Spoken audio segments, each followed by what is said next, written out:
Last time on Square Roots, we made friends with a pirate and his kid cousin slash romantic interest, who brings a terrifying stuffed hamster on board. Kill it! Kill it! Kill it!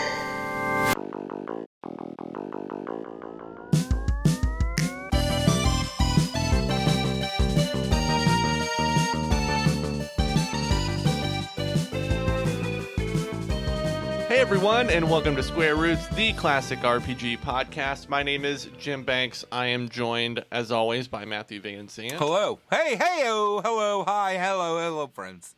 It's me, Matthew Van Zandt. That's me. I don't have a good intro. John gets a nickname. Vanessa has her classic Vanessa, and I'm just dummy in the middle. You need a thing to say, like bazinga. Yeah. I've been doing hey-o for like 2 years, but it just is not picking up. Nobody's asking for that hey-o merch, so I gotta find something new. Also joined by John Dan's Haircut Brandon. Dan's Haircut? Yeah. Who's Dan? Dan's that weird little brother character with the stupid haircut. Oh, God, yes. And Vanessa. I'm Vanessa. And this is a podcast where we play and talk about your favorite classic RPGs like Xenogears. No one's favorite classic RPG because this game is trash. This is everyone's favorite. It was voted for by all the Patreons. From the losers bracket, and the most people agreed because it's so bad that we'll all fucking lose our minds playing it. So, question for you guys. If we were to put every game that we have played for the podcast in a tournament bracket for like listeners to pick for like their all-time favorite game that we've played, what do you think would win? I mean, I think it would be very similar to our own brackets.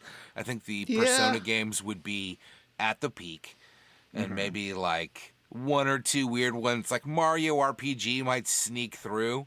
Everyone does love Geno, but I think that we like Persona games more than our listeners. That is my secret guess. Yeah, we do like Persona. Persona 4 has been at the top since we played it, which was a while ago. They're among the least listened to series we've done. Yeah. Final Fantasy VI would be higher, I think.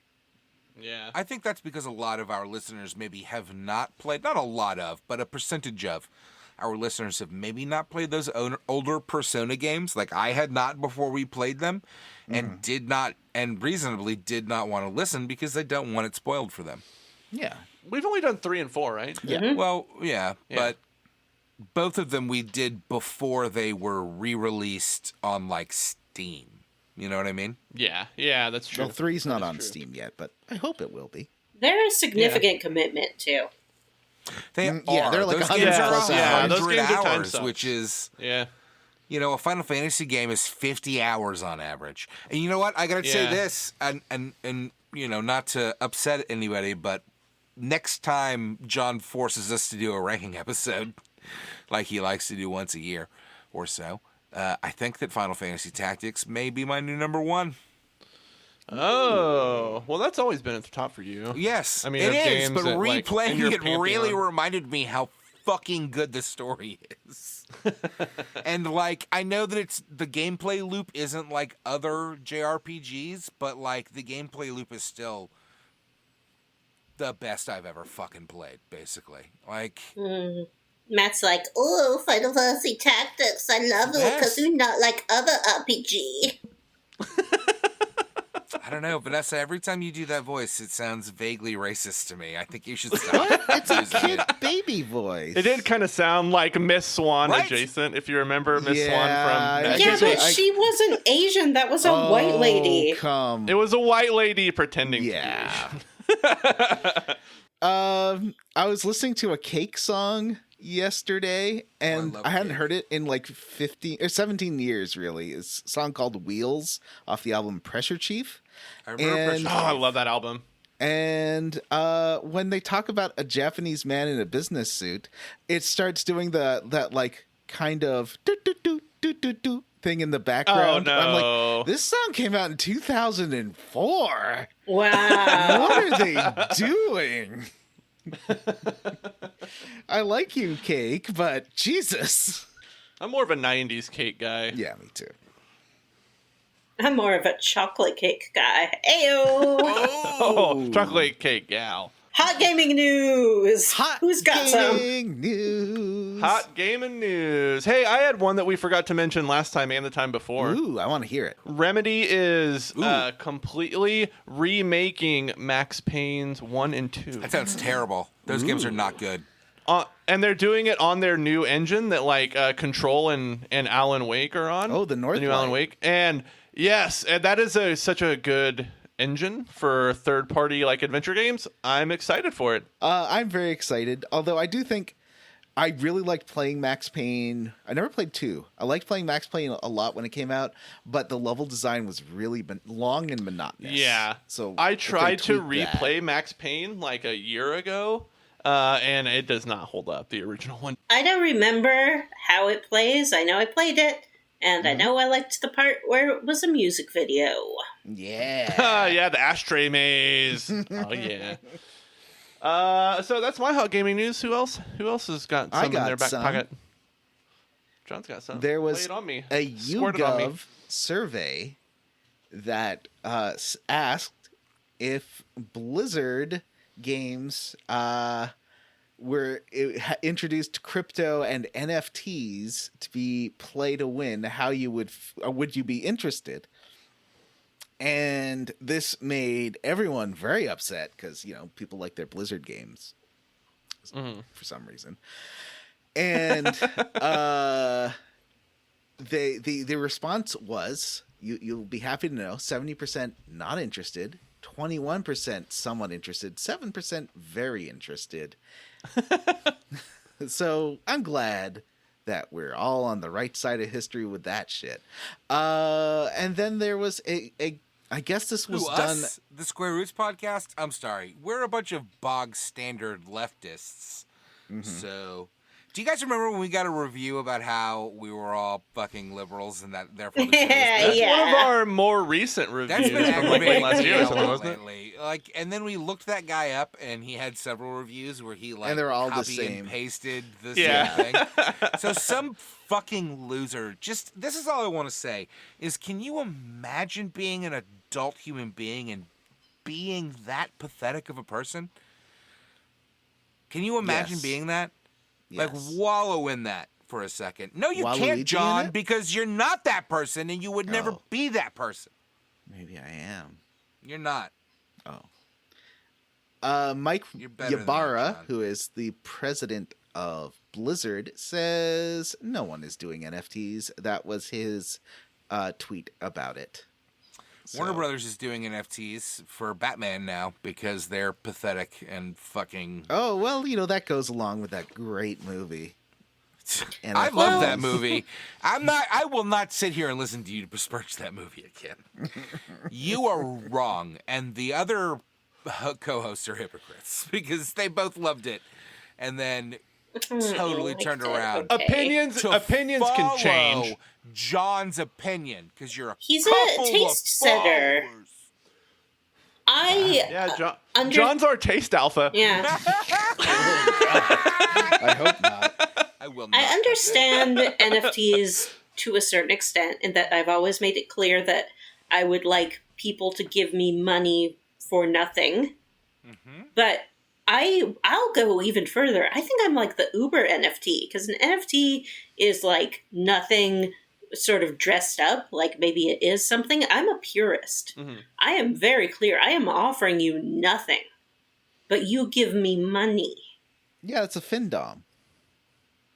No, I won't. I mean, what they Vanessa do... refuses to be confined by kinks or sexuality. That's right. She is a fiscal dumb queen, or whatever you said. But no, it doesn't matter to me how you feel about it, like you being the person giving me money. If you enjoy it in that way... How do you feel about this? Yeah. If you enjoy it in that way, I'm fine with it. I don't Sounds want like or Vanessa's need to looking know. for maybe some patrons. Yeah, the Patreon. That's what I'm talking about. But I forgot we plug it at the end of the show. Or like maybe some like a sugar daddy type relationship. No, it's But, like, much there's more no pure contact? than that. There's no You know, contact. So there's an app for that, sugardaddy.com or whatever. Like, you can just go find that. Because then they'll be have like, send me an email. I don't want to. Send me an email. Can you page me? You should create an OnlyFans, and all the pictures are just like old classic portraits of people that look like you. They're just all going to be photo not available. Oh. And then a link to send money. It should just be like a big gray square that says like upload failed. Yeah. and you put like really saucy captions on it.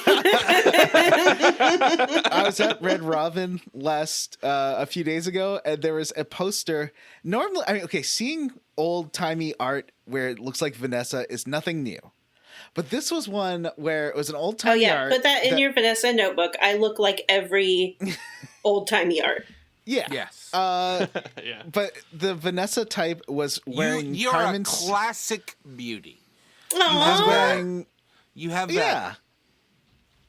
You have that classical beauty. I have that, like, you go to Europe and there are statues of ladies, like, on the side of a building. That me. Mm-hmm. Yeah. So the Vanessa type was wearing Carmen Sandiego's outfit, but then there was also, this is unusual, a Johnny type who was wearing a policeman's outfit, and he's saying, but I think this is like an old print ad from the 1920s, 1930s that they recaptioned because it says he's like yelling at her because she's driving a car and like obviously sped through a red light, and he says, "Red means stop." Unless it's Red Robin, which means can we go together or something. It was very that makes sense. confusing Red Robin ad.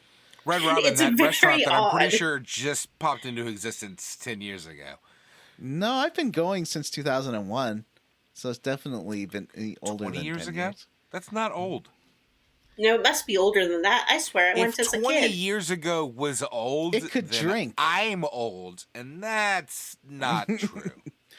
So yeah, that's my Red Robin story. Anyways, does anyone else have HGN? Yeah, I got Okay. some. Disney is coming out with its own Animal Crossing game called Disney Dreamlight. Ooh. Cool. It's not like, it sort of looks like maybe a pay-to-play iOS game. It's not. It's like a proper console game where you do tasks and you build up a little world and you make yourself a little house and then you make friends with Buzz Lightyear and things like that. What I did like about it is that all the characters seem to be proportional. So if you're walking around the town, you see like Buzz and he's toy-sized and Mickey is like cute. waist high and the humans are human size. I thought that was pretty cute. Maybe it will be good. I don't know. But of course, the hottest game is Playing with Our Hearts. It's no secret on this show that Johnny always accuses me of being Misha Collins' #1 fan for Oh God. no reason that I can tell. Because again, I have never expressed any opinions one way or the other on Misha Collins, but untrue. he is all over Twitter this week for coming out as bisexual and then uncoming out as bisexual. I feel like his wife questioned him when he got home or something, and he's like, "Oh, no, I'm definitely not." Well, it was very weird because what he said was he's like, "Is anyone here an introvert? Are you an extrovert? Are you bisexual?" And then he said, "I'm all three." He has since said that he meant to say, "Are you an ambivert?" Meaning both introverted and extroverted, which would make a lot more sense than being like, "Any introverts? Any extroverts? Where my bi's at?" You know? Like, it doesn't really flow as a concept. But yeah, that was the biggest news apparently in the world That because it was sounds all like over when my I feed. told my dad that someone sent me to gayunderwear.com as a joke, and that's why that was on our Netflix history. I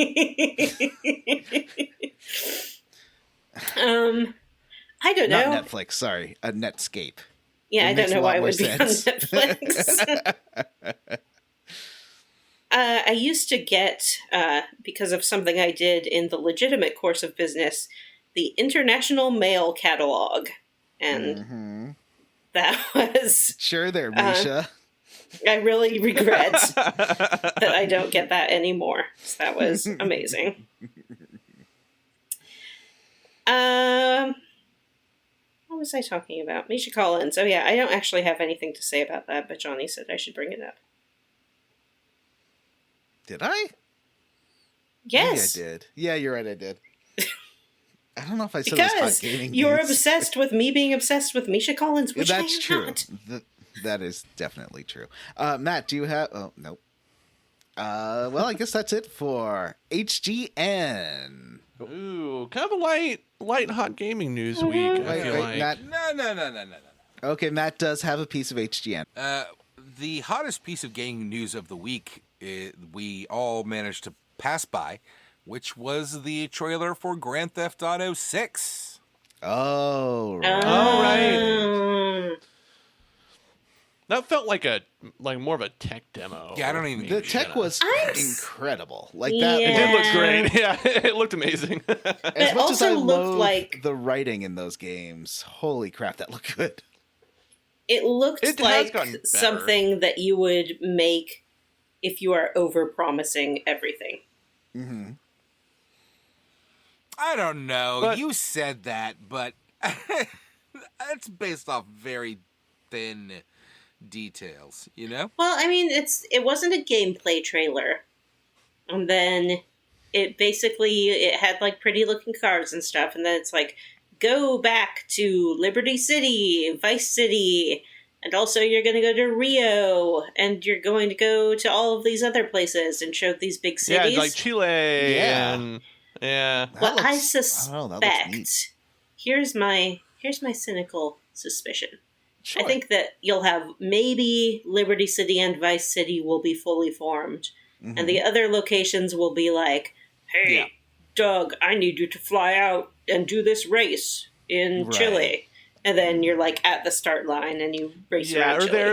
there's some character plot lines that take place entirely within another city or Yeah, whatever. So you have to within a travel there block. to do those quest But lines, would and then they you do go a back. whole city? I think for what it? they're implying is a global plot line, and I don't think they're promising like dozens of fully formed playable cities. I don't know.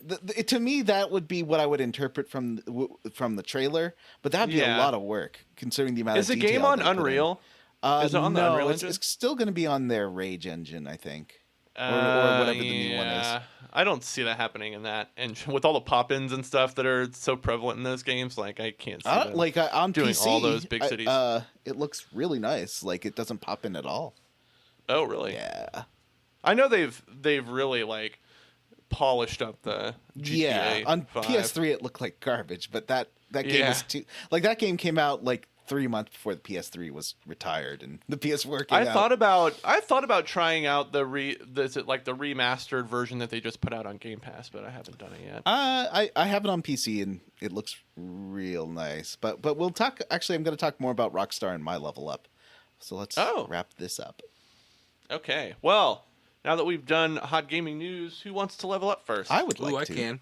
Oh, all right. Oh well. Uh-oh. Well, Matt. Jinx. Matt, do you wanna? That's fine. Yeah. Yes. I saw the greatest movie of all time, and I would like you all to guess what it is. What did Everything, I see? Sonic everywhere, all 2. at once. Sonic 2! That's right. This is a Okay. gaming podcast, and I'm going to talk about a game movie and not fucking everything everywhere all at once, you spoiling ass motherfuckers. I didn't say Spoil anything. anything. You all You did. did I know spoil more about stuff, that Johnny. movie than I should know for sure, and I'm mad about it. I'm going to have to wait until it comes out on video What in do you 6 know? months. What when do you I've know, Matt? burned Don't the repeat memory it for the of your listeners. spoilers out of my brain. In Johnny's defense, he thought we had No all defense. seen it. I don't know why he thought that. I think I had assumed that I was the last one because Vanessa was saying she didn't want to spoil it for me. But maybe that was Severance. So, I saw Sonic the Hedgehog 2. Has anybody else seen it? No, why would I do that? Jim. I watched it last week. All right, Jim. Give me your take so that I can give my take. I liked it. I don't know. Jim Carrey just elevates both of those movies. I don't know if they would work without Jim Carrey as a villain. But like, man, that guy just brings it in those. It's so fun to just watch him go. I was glad to see them take him to the next level in this movie and not leave him, not keep him the same. They made him more normal. There's one part in the movie where he just kind of starts to riff, and they kind of put in some CGI animation around it as he's just doing his Jim Carrey thing. And it cracked me up. Like, Jalen was like, "You were laughing so hard." And I was like, it was really funny. I felt like the first maybe half, maybe third of the movie is slow and not good. A lot of characters legitimately just kind of walk on screen and are like, "Hey, I'm a character now. Pay attention to me. I'll be around for the rest of the movie." You know? See you later, folks. See you next scene, folks. You know, and pretty much all the new characters that are introduced in this movie just kind of walk onto screen and introduce themselves. I'm Big the Cat. I'm gonna go fishing. Yep. Yes, that's my favorite scene in the movie. But I have to admit, by about halfway through the movie, I was really caught up in the bullshit that was happening, and I liked it at the end. By the end, I really liked it. Jim Carrey's amazing, as Jim said. And Idris Elba as Knuckles is fun. Knuckles is a fun character. Tails is in the movie. Tails, yeah. Tails is in the movie and is just... It's unfortunate that they just kind of made Tails. You know? He's a cute little genius fox boy. I love Tails a lot. And Tails always ends up just being like Sonic's cheerleader, and it's kind of a bummer. Yeah. Like, he has no character in any way, shape, or form other than obsessing over Sonic the Hedgehog. And I love Tails, but that's kind of his whole character, and it's a bummer because... So it's kind of a letdown. But the movie certainly goes out of its way to be more Sonic-like, more Sonic the original games-like, with its visuals and its action. And it's fun, for sure. Super fun. And Jim Carrey's a goddamn delight. And if they do make a third one, which I think they will, because I think it's now the highest grossing video game movie of all time. I think it's already been announced. The way the movie ends, definitely they could move ahead without Jim Carrey, I think. But they set up a sequel at the end of it. The thing is that I think that since the movie came out, Jim Carrey has said that he's retiring from acting or something. So yeah. I don't want to I bet they could get him back. I don't want to put pressure there, because not that we have any sort of... But I don't want to assume, that he is going to come back. It sounds like he maybe wants to take a break. And if they want to do something else, I think that's fine, too. But I liked the movie a lot. And it did not feature John Batiste's cover of the Green Hills Zone song, and it fucking should have, because it's the best cover of that song I've ever heard. And that guy just won a shitload of Grammys. That guy just won a shitload of Grammys. And they're stupid for not utilizing his fucking rendition of Green Hill Zone. Anyway, that's just my take. May I ask a question? Of course. How would you rate the sexual tension between Sonic and Knuckles on a scale of 1 to 5? 10 out of 10. Oh, wow. Jim, what do you think? Yeah, I'd probably say a 7, just because it's weird to think of Sonic as a sexual 7 out of 5, because you think it's weird to think of... So really sexually charged, but still weird. Oh, I thought you meant out of 10. She said out of 5. Oh, a 3 out of 5. What was that song? Sonic is a boy. The Sarah McLachlan song from Community. That was real homophobic, Jim. Where they started cutting together, everyone looking at each other as if it was a romantic glance. It was like this really meaningful Sarah McLachlan I've song. seen that. Yeah. I can't remember what song it is.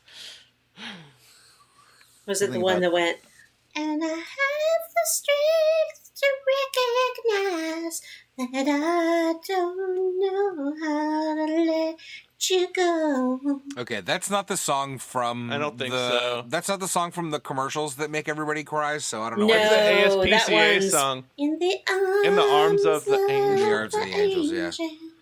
That's Gosh. cruel and unusual punishment to the average American citizen, and I think it should be illegal. I listened to that album so much. I don't know why Spotify's always recommending Alanis Morissette. Sarah McLachlan. That was the jam. I know. You know what's funny is that the way that it did that was really bad because I don't want to listen to a bunch of Alanis Morissette. Me neither. Oh, actually, But I would listen to a bunch of Sarah McLachlan. I actually was really digging the Alanis It's Morissette that was on the shared Gravity playlist. by Sarah Bareilles. I don't know. Oh, Sarah Bareilles, I think is her name. Sarah Bareilles is how I always mispronounced it, but she's fantastic, and she's got legitimately multiple albums that I adore. Where do we start with this level up, Sonic? This was my level up, and we started with Sonic, and I'm going to go ahead and pass it along. John was anxious to talk. Yeah. So, John, I would Well, because love we're to talking know about how you... Rockstar and the crazy-looking trailer for Grand Theft Auto 6. And I've talked before about how I So deeply how dislike... did you level up? It's going to be coming. about car driving. I know, but I have to say it, John. Okay. So this I've said before on the podcast how I don't like the libertarian vampires that run that studio and the incredibly cynical Vampire the Masquerade? way that they Studio? portray people in society and seem to like the nihilism inherent in the games that I strongly dislike. And it's honestly the only part of the games that I don't like kids playing. I'm like, I don't care if they're blowing up cars and running into each other and stuff. Well, maybe the prostitute stuff isn't great either. But it's the nihilism that these sheer cynicism that does feel very teenage and petulant. But that being said, I bought Red Dead Redemption 2. Oh. Wow. People are talking. Oh, John, I bought that game a couple weeks ago. Yeah, it's on for sale. my PS5. Yeah. And I bought on 360, and wow, that game looks amazing. Oh my god, it Holy does. crap. It's incredible. Because I don't know, I did like the first one. It's not quite the too. same. The characters. There was one point in the first one where it's like, in the opening cinematic where this woman was being like super racist and shitty, and they're like, "Well, I hope you like it here, Mrs. Bush." And they turn, and like that is literally a joke from the beginning. Oh God!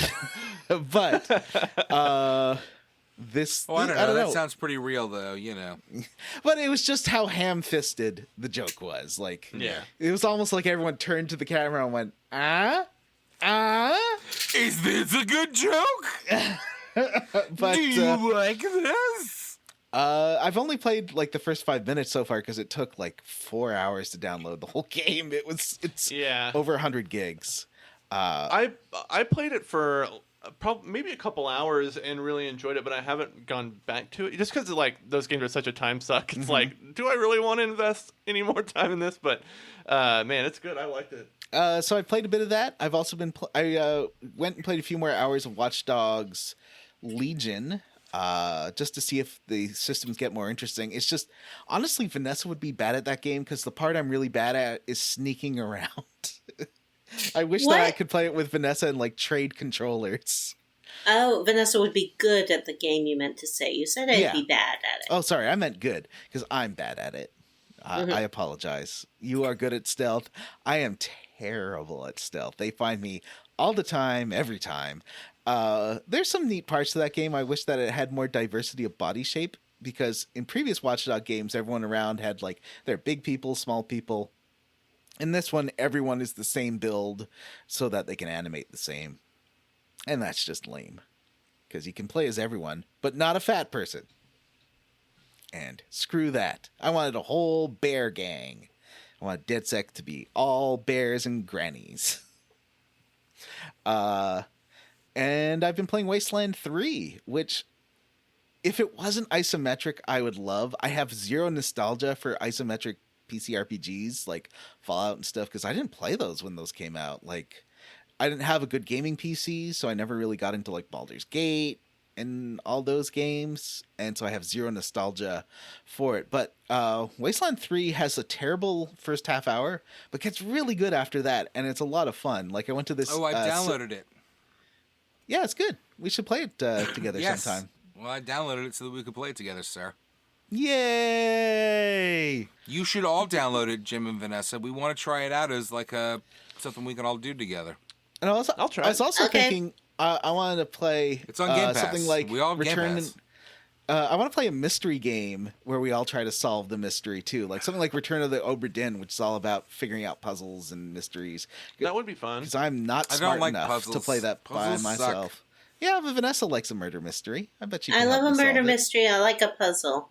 I love a murder mystery. I like a good puzzle. I don't like most puzzle games. Oh, okay. We should try it. I was thinking we should stream that sometime. Anyway, yeah, and I finished Severance and After Party. I kind of guessed who the murderer was in After Party. Yeah. Well, I mean, I think you're supposed to after a point. You're supposed to. The clues are certainly there. Like, yes, somebody is very clearly not all there. It's good. Since I have It's a good another show. like 3 weeks of Apple Plus left, I started watching Slow Horses. That's not bad. Gary Oldman is very, I very saw good. that. That looked interesting. It looked good, but it was also like super dry. Yeah, Is it as dry as it looks? No, it's got comedy to it for sure. Okay. And it's not a comedy show; it's a drama, like a crime drama. Yeah. But it has character and likable people. It's not everyone being crappy to each other, except for good. Gary Oldman, who is always awful to everyone. But his performance is incredible. Like I think that is. He's a really good actor, you know. Remember him in The Fifth Element? Yes. Yeah, it's interesting seeing him this old now. And it's got this young guy as the lead who does look like baby twink Simon Pegg. Like, he looks so much like Simon Pegg, except like if Simon Pegg were like a model twink. It's very odd. Yeah, that's my level up. Jim, how did you level up? Ooh, I have a couple things. A couple gaming related things. Let's see. So I downloaded and am currently playing. I played a little bit of it. Ghostwire Tokyo on my PS5, which is like a first-person supernatural action game. I like horror games that aren't zombie. So how is it? I would say that the controls feel a little sluggish. Like they're tightened up a little too much, I think, but overall, it's fun. I mean, it doesn't really do anything revolutionary. Like, it's got a real basic skill tree, real basic kind of upgrade system. But the game is fun to play, and I feel like I've learned more about certain aspects of Japanese culture from playing that game than I have in my entire life. Oh, wow. Yeah. Well, you didn't play Yakuza. It takes place in the Shibuya district of Tokyo. Yeah. Like the whole game takes place in that district, and part of the upgrade system is, cleansing these shrines and learning about like Japanese folklore, and they talk a lot about, life in the city, and it just has a really good sense of place, which is really cool. And second piece of gaming news, I finished a replay of God of War on my PS5, and that game's still great. I'm excited for God of War Ragnarok, probably at the end of the year. And then in more recent news, too bad Matt's not here for this, I went to see a band last night, a band that I would consider one of my favorites. They're named Pup. They are a Toronto-based punk band, and they rule. They put on a great show. It's the second time I've seen them live. The first time was like a week before everything shut down when COVID hit. So it's their first tour since COVID, and they were very excited, and I was very excited to see them again. Probably one of the top 5 shows I've seen. I had a great time. Oh, that's awesome. Yeah. And how do you finish a game like God of War in like a week? That's crazy. I've played it. I've probably played through it like 6 times. I even went so far as to defeat all the Valkyries again too. Oh wow! Yeah. Please tell me every song that Pup played. All the ones that you would want to hear. Okay. Like every song that I wanted them to play, they did. They added dates by me in September, and I'm going to buy tickets. I very much want to go. It's a great show, and the openers were really good too. A band called Pink Shift was the first opener. Oh, I love Pink Shift. And then there was another band called Sheer Mag, which is kind of like the Darkness adjacent, kind of in the way that their tunes sound. With like a really badass like female fronted. She has a great voice. So it was cool to see them. I'd never listened to a lot of their music, and then Pup was amazing. So yeah, good show. Vanessa, how did you level up? I'm scared to say. Because, that makes sense. Yeah, because I've been watching this show, and Matt has been trying to give me a spoiler for the most recent episode, which I haven't watched. No. It's not true. I have not been trying to give you spoilers. Are you going to talk about Young Justice? Yeah. I've been watching Young Justice. Tell me all about it. It's the most woke show on the liberal sphere. It's true. It's the wokest version of DC. It is. It's great. It is, in fact, when we're recording this show, National Superhero Day, and none of you got me a present, even though I'm the only superhero you know in real life. Yeah, I got you a present a few weeks ago. That's true, you did. I'll consider that my early National Superhero Day present. Mm-hmm. My present to you is that you'll have to solve my murder. Oh, that would be great. I love solving a murder. So been watching Young Justice. It's back for the second half of its season. This half focuses primarily on Atlantis and the adventures of Aquaman, who is not the Aquaman you're thinking of, but a different, more other Aquaman, who has a boyfriend, and What's his name? I don't remember. Yes, you do. I don't remember. What's his name? I don't know. I don't remember. And like he has something. Something. And he has some other friends who are in a trouble marriage with two husbands and a wife. No, I think he's in a throuple, right? He is Aquaman? No way. He is not part of this throuple with the pregnancy. Or the wife is pregnant. Well, I thought he was. Nope. There's only two of them. Okay. They have that friend who's a lady, but I don't think that they're romantic with her. You're focusing on a very small part of the season. I don't know why you're upset. I'm not upset. Okay. So, they're in their Atlantis doing fishy things, and then also there's a discussion of mental health, because one of the characters is struggling with extreme depression. And then there's a discussion of religion and alternative pronouns. So it has everything that you would want for a young liberal child to watch. Yes. I have been trying to convince my daughter to watch this show, and I just cannot get her interested. It's a real bummer. She seems to be at the age where she's not into what Dad likes. Yeah. It's true. Eventually, she'll discover it, and she'll be like, I found this cool show all by myself. And you'll be like, I told you to watch that 8 times ago. And she'll be like, I don't remember that.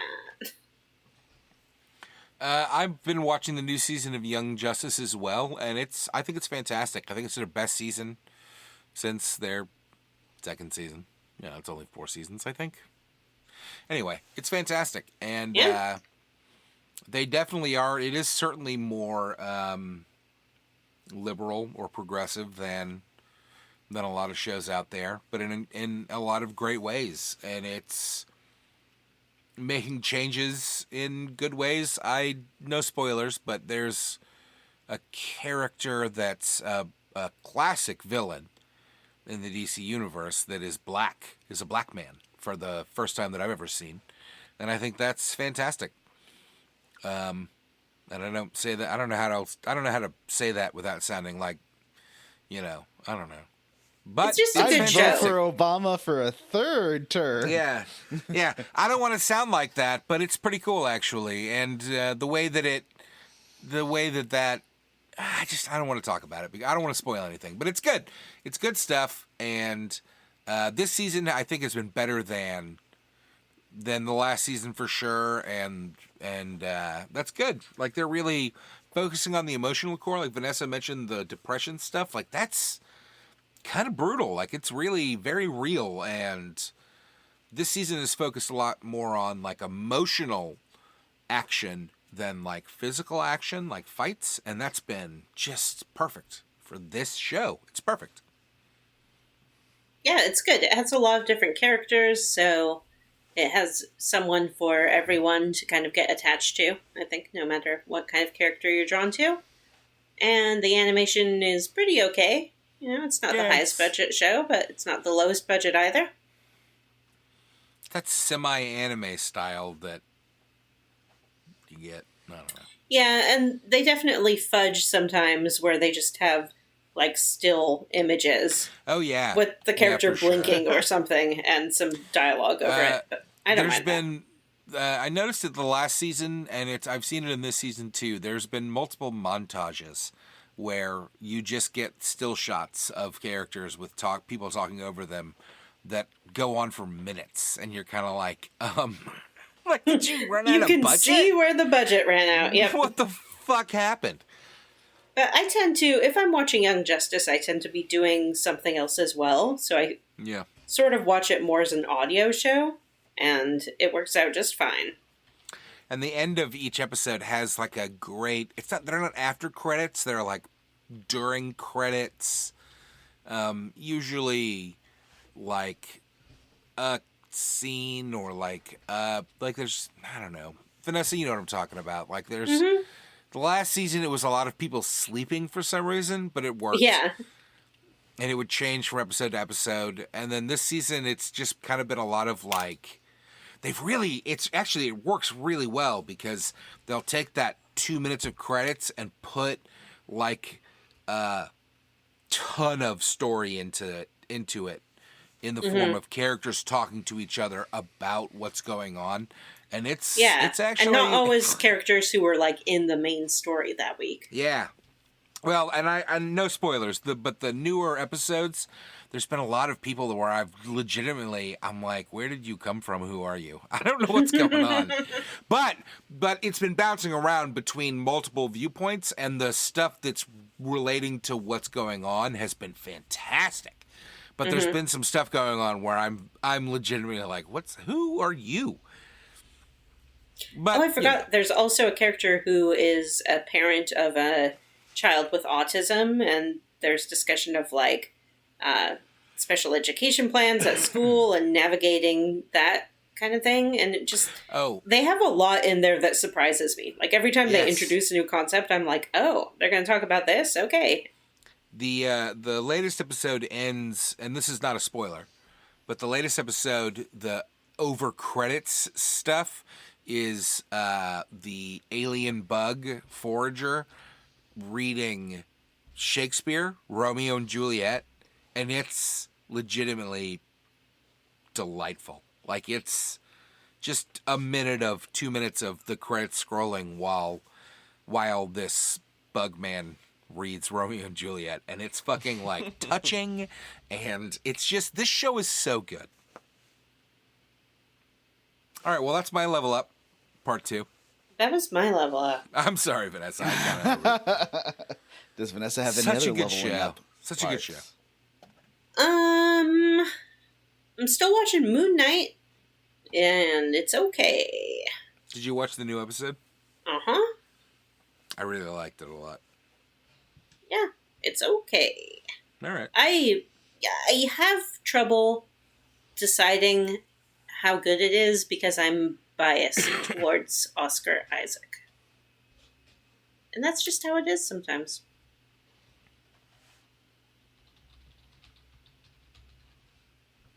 Jim! Brings me back to you. Never takes too long. You hold me without touch. I'm singing a song to Matt that Matt's walking away as I serenade and closing. Oh, he's gone. Oh, he's done with you.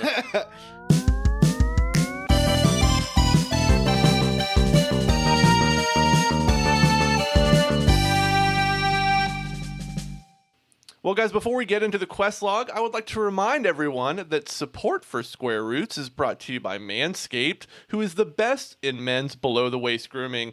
Their products are precision-engineered tools for your family jewels. Manscaped Performance Package is the ultimate men's hygiene bundle. Join over 4 million men worldwide who trust Manscaped with this exclusive offer just for our fine listeners.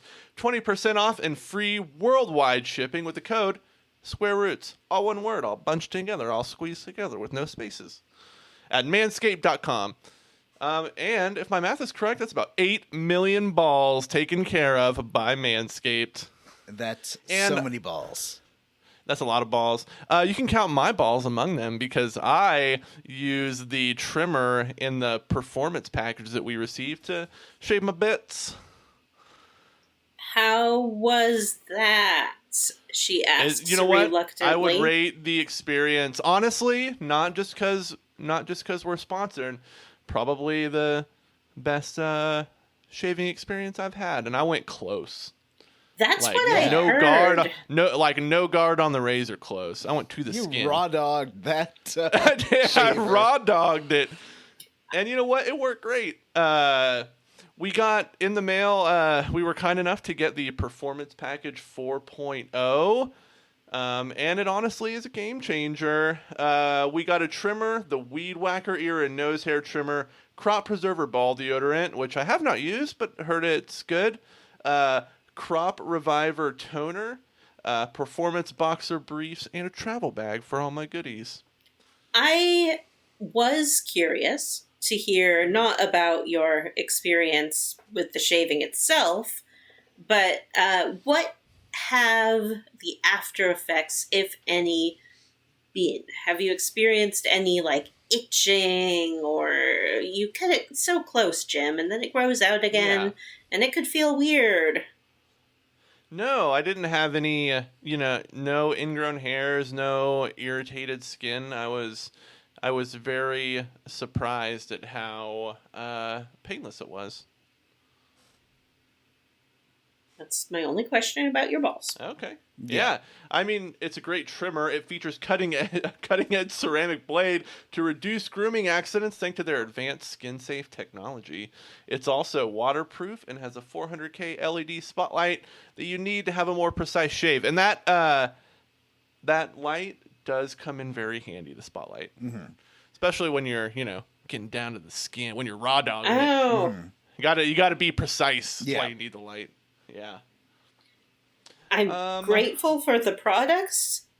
I am less grateful for hearing my friends describe their usage of them.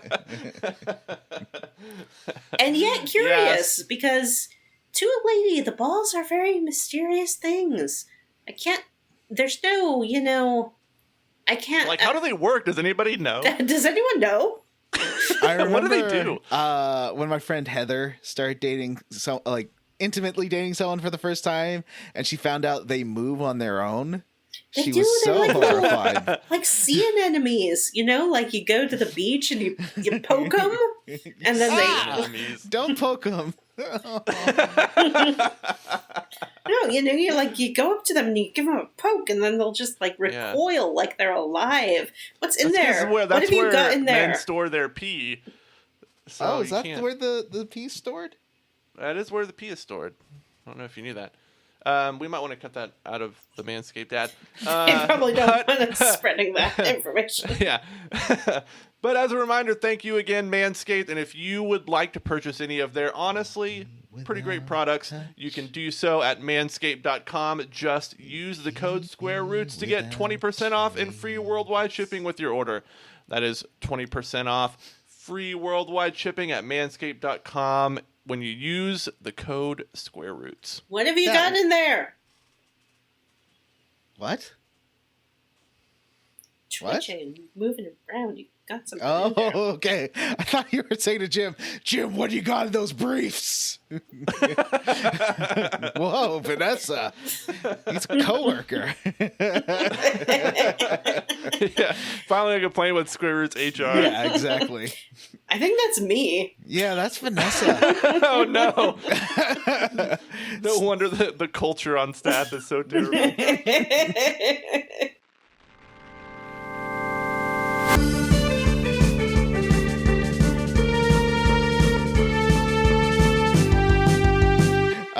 So, do we have any emails? Yes. We have an email that I have been forgetting to share for weeks. So thank you, sender, for your patience. Mm-hmm. And the email goes a little something like this. Ba tiddy ba tiddy ba tiddy ba tiddy ba bang tiddy bang. Oh. If it helps wrestling with some of the religious and psychological subjects, there is a podcast called Retrograde Amnesia that does a super deep dive into Xenogears that is quite interesting. From Marcus. So, Marcus wrote up to us to plug a different podcast.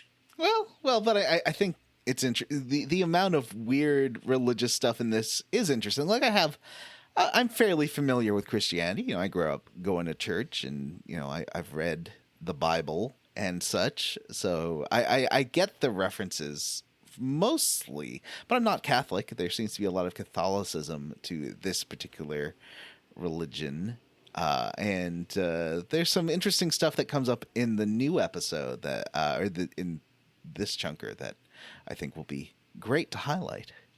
Yeah. Marcus also thanks me, personally, that's me, for recommending the podcast Maintenance Phase a while back. You are welcome. Maintenance Phase, if some listeners do not remember, is a podcast about diet and weight loss culture. And it's pretty hilarious. It looks at current sort of weight loss fads, but it also does throwback things like Angela Lansbury wrote a weight loss book. And they read Angela's book and talk about her advice for weight loss. It's good. It's very, very body positive and great. And debunks a lot of myths out there. Bunk. That's the sound of debunking. That's my email. Oh. Mm-hmm, mm-hmm. All right. Well, thank you for that email. And I guess that's it for this part of the recording.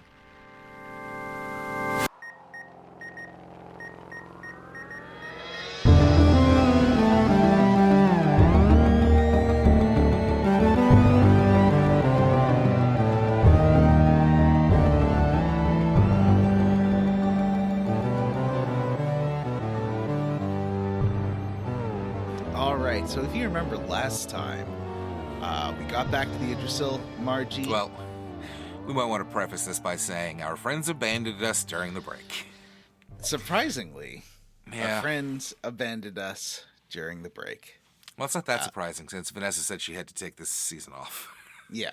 And we should be grateful that she's still showing up for the level ups and then last time's ons and the games newses and all the other dumb shit we do that somehow takes up the first 45 fucking minutes of the show. Yeah, but people like hot gaming news. For some reason. It's the only other segment on the show that we talk about things that relate to the show. That's games. True. That's true. As opposed to what we had for lunch this week.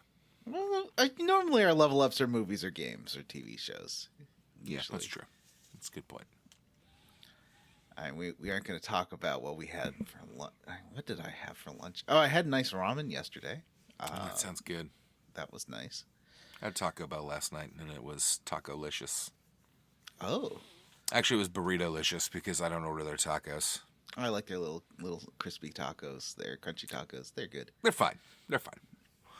I'm obsessed with the bean burrito. The bean burrito is the perfect snack. It's just delightful. How much would 10 of them cost? I think they're $1 each. $2. Oh, they're $2? Yeah. That'd be $20. 10's a lot. I like to get 2 and then like another burrito of some kind and then some like chips and that's it. Mm-hmm. Or maybe like 1 bean burrito and like a Crunchwrap Supreme. All right. Let's talk about the quest log. Sure. So you remember last time there was a lot of exciting fun going on. We rescued I had to Margit. reread our notes from last week to remind myself what the fuck happened. We rescued Margit. There was the lady. We ran to Ellie again in the underground base that a random elevator took us to. And we find out a lot more about who Ellie is, who the Abels are, what lambs are this chunker. So finally, a lot of our questions will be answered. Yeah. But there's more new questions, too. Yeah.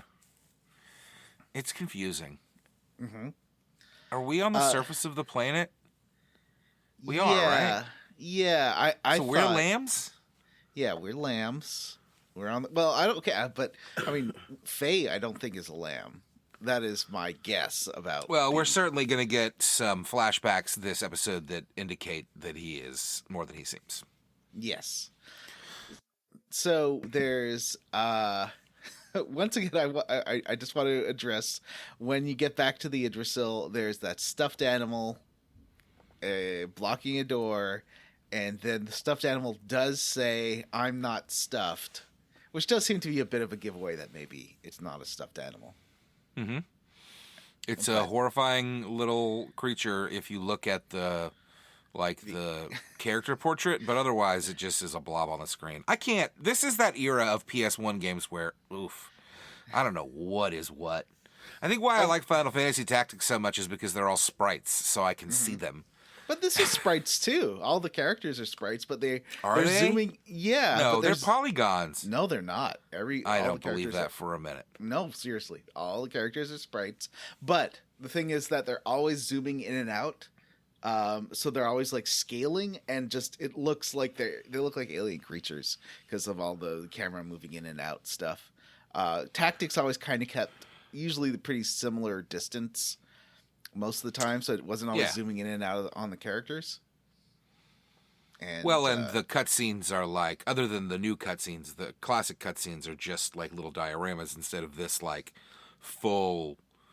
There was a couple of really good cutscenes this chunker. Like they did some really neat stuff with the camera. Yeah, and it's like the opposite of Grandia. Remember how bad Grandia was at this?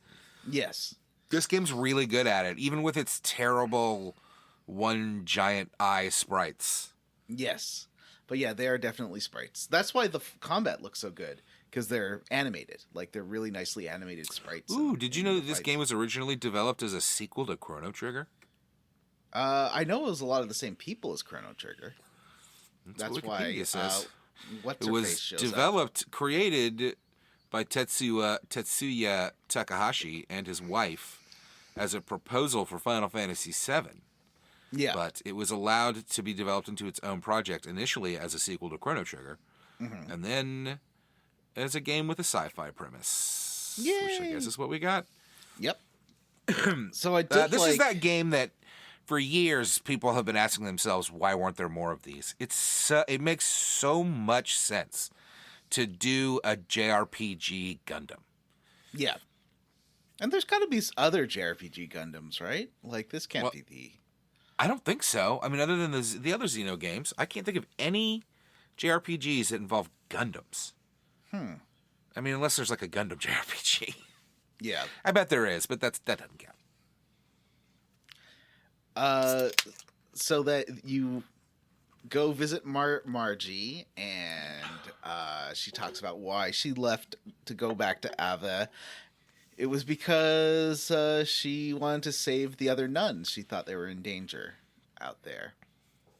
And then there was a bit of a interruption as the stuffed animal, who Margie says is named Choo Choo and is a lady. And Choo Choo walks in and says, "I'm not a stuffed animal. I'm in love with you, Faye, since I saw you in Bledovik." And Bart's like, well, as captain, I'll allow it. Which I love. And Faye's like, what? And so Faye's gonna get married to a living hamster. Yeah. Yeah. Listen, I'm gonna be real with you, okay? I did not pay attention to some of these cutscenes because they were long. Mm-hmm. So long. He got engaged to the hamster? Well, yeah, jokingly. I don't think he's actually going to. But yeah, the hamster is in love with him. So there's that. I caught that. Yeah. So they. I caught that, but then the hamster kept talking, and I was like, what's going on my phone? Faye walks over to the bridge. This is on the Yggrasil, the pirate sand cruiser thing, the one that goes underground. It's like a submarine through sand. Giant penis-shaped Yggrasil. I didn't notice. It doesn't look like a dick to me. It's just cylindrical. I guess, like, it's more cigar-shaped. Do you think a cigar looks like a penis? I feel like a cigar doesn't have the head. So I don't look at a cigar and say, that's a penis. John, yep. This is a stupid argument. It looks like a dick. It doesn't look like a dick. So when you go to the bridge, you meet up with Sigurd, who is one of the retainers of Bart. And he's like, oh, so you ran into some jerk over in, what's the name of the town that they went to? I can't remember. Anyway, you ran into a jerk out there. Yeah. And they're like, yeah, there's this guy. He's the new head of Kimmy Gibbler, sorry. Mm-hmm. And his name is Charon Ramses. And he's part of the Holy Solaris Empire's Special Foreign Affairs Agency. Yeah, it gets real stupid here. Let's be honest. Yeah, he's the anime boy with gray hair who does not like Faye. Is he... Ramses is... does he have the eye patch? No, that's Siegfried or something? Bart and Sigurd, I think. Sigurd, that's who I'm thinking of. All right, we'll talk about Sigurd when we get to him. Yeah. My big joke I'll just give you a warning ahead of time. My big joke for Sigurd is that he is Sephiroth's... He's Jedaroth. He's Sephiroth's dad. Was it in this? I think it was in the last episode. There's a small cutscene you could trigger where they explain why Bart and Sigurd have matching eye patches. Oh, really? The engine exploded and Sigurd saved Bart, and that's why they have matching. They're both blinded. That doesn't explain. That doesn't explain that. That's what the game said. He saved him from something that only blinded you in your right eye or your left, whatever it is. Yeah, it exploded. But he failed to, and they both lost their eyes. Is that what you're saying? Yeah, I don't what were they doing? But I think it saved him from losing both eyes, and that way they only lost one each. Because that machine's like, I'm taking 2 eyes, like it or not.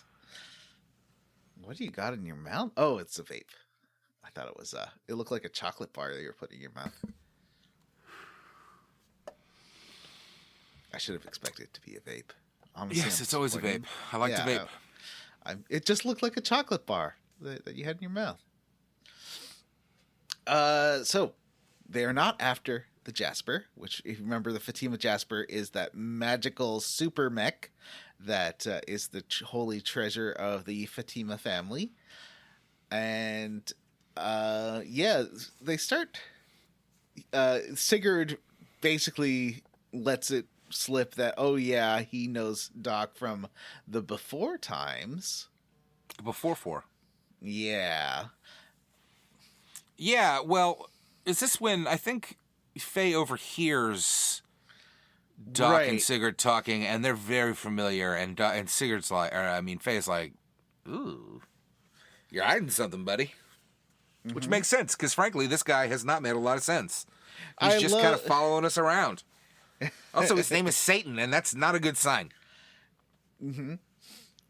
Wait, whose name's Satan? Satan. Oh, Oh, yeah. It's the Southern Baptist version It's of Satan. Oh, get behind me, Citan. Get behind me, Citan, into Idris Elba. I named all their mechs this time. It's Walter, Idris, because you get it, and the red one looks like the Transformer, the Hot Wheel Transformer from the Transformers movie. If he was a samurai.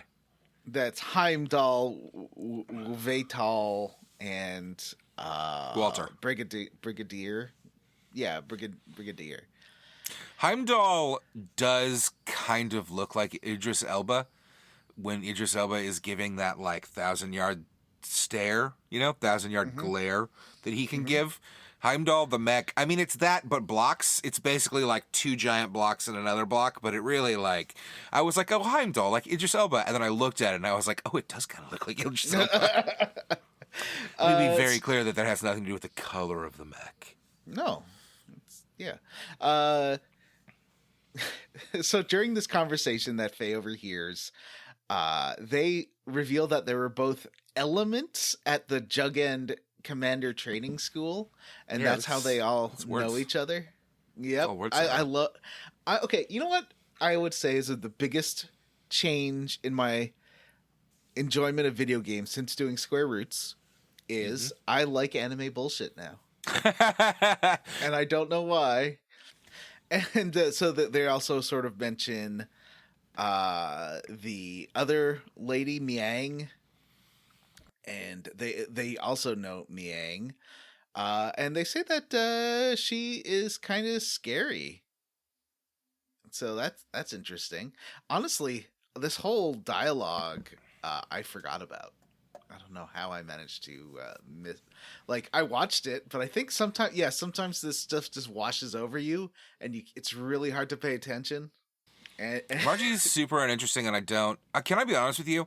Yep. I cannot remember when she was introduced in this game, or in what you saved way. her. Who is this? Margie is the great mother of Nissan. You went to Ava to save her because she's got the other half. No, I know that. I'm saying before we saved her, I was like, wait, who the fuck is this again? Well, it's Bart's cousin, who is she's like the leader of the set, like whatever the church is. Yeah, I know Nissan. All that. I got that part. Yeah. I understood that part. I don't understand your question then. I don't, we had to go save her, but I was like, when did she get kidnapped? And did I know her? Or was somebody just like, there's a woman that's been kidnapped, go save her? Who is this? Yeah, Bart says, hey, this is what I'm going to do. You can come help me or not. This has nothing to do with Faye. And then Faye has that crisis of conscience. And that's right. Yeah. That's why they go save Faye her. didn't meet her beforehand? No. Okay. That explains that. Because they were very familiar, and I was very confused. And Faye explains, or not Faye, but they explained why she was there in this chunker, where she says that she was trying to save other members of her church. Basically, that's why she went to the Capitol and got arrested. Mm-hmm. Mm-hmm. So, according to Margie, the only people that are important are people that worship the same, God, have the same faith as you. I guess everybody else get fucked, but. Mm-hmm. But they're her friends. They were her friends. It's a real limited worldview. She knew them. You want to save your friends. That's just human nature. Do I? Well, maybe not you. You do keep talking about scenarios in which you would see us killed and how fun they would be. That's not true at all. And you're like, oh, you're more coworkers anyways. And then we cry. The Square Roots house can get pretty dramatic some nights, is what I'm saying. So you head to the town of Nissan, where I've said before, you can learn Pathfinder skills, you can get the Ultima magic. Let's see, what's another Nissan joke? You can find a jukebox. What do you think? That last one was a little stretch. I understand that Nissan makes cars, but I don't understand how many more jokes you can make out of this. Maxima? Maxima sounds like a spell. I'm not a person that knows the brands of cars, John. Oh, okay. John, why didn't you like the new Batmobile in the new Batman movie? It was a big old muscle car. I thought that was something that you would enjoy. I was watching it again today and remembering how good it is and how much I love it and how wrong you are. And I saw the muscle car and I was like, John would love this. Where's John? But then I thought, maybe John doesn't love muscle cars. Is it watching fast, roomy cars that you love? I was listening to a podcast, Vidya Game Apocalypse, and they're talking about how incredible Matt Reeves' take on Batman was. And I agree with that sentiment. And they're like, everything he makes is great, like those awful I agree with that. Planet of the Apes movies. And I'm like, maybe I just don't. Maybe you just don't like his stuff. It's very slow. It's very intentional. I didn't realize that you didn't like those Planet of the Apes. So he only did the last two. He didn't do the first one. Oh, but he did the second two. And those second two Planet of the Apes movies are two of my favorite movies because they're like two of them. I think they're fantastic. Now the first one that one's not great. Yeah. You also kind of don't have to watch it at all. You can just watch Planet of the Apes too. Which one had the Golden Gate Bridge fight? Was that the first one? I think that's the second one. Because I saw that one. What is it? So the first one has James Franco, the second one has Oldman, and the third one has Woody. Not Woody Allen. What's his name? The first one also has the guy from Reaper, and he's a scientist, and he gets sick, and is the one that accidentally starts the plague. Yeah. I don't like that movie very much, but that's not a Matt Reeves movie. He took over for the second two. But I think the second two movies are fantastic. The way that in both of those movies, the way that the movie will go 10 or whatever minutes without anybody talking and just sign language between the apes really built that atmosphere for me and drew me into that world. And I think the new Batman does the same thing. The atmosphere draws me into the world, and really, I loved it. Mm-hmm. I know you hated it, so that's why I brought it up. You never explained to me, though, why you don't like that Batmobile. It was boring. I don't know. It's a big old fucking muscle car, John. It was. I got very confused. So does it have a jet engine and a V8? Because it kept making V8 sounds and then having a jet engine. I mean, I can understand it having both. That's some car nerd stuff that I can't answer for you, but okay.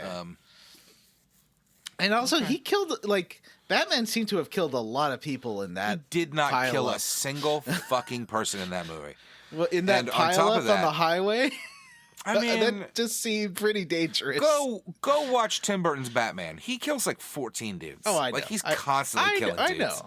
He drops dudes off of roofs. This is incidental violence where somebody may have been injured, but your favorite Batman movies are the ones where he's cutting dudes' throats and bathing in their blood and being like, "Who's the Joker now?" Yeah. That's how that movie goes, right?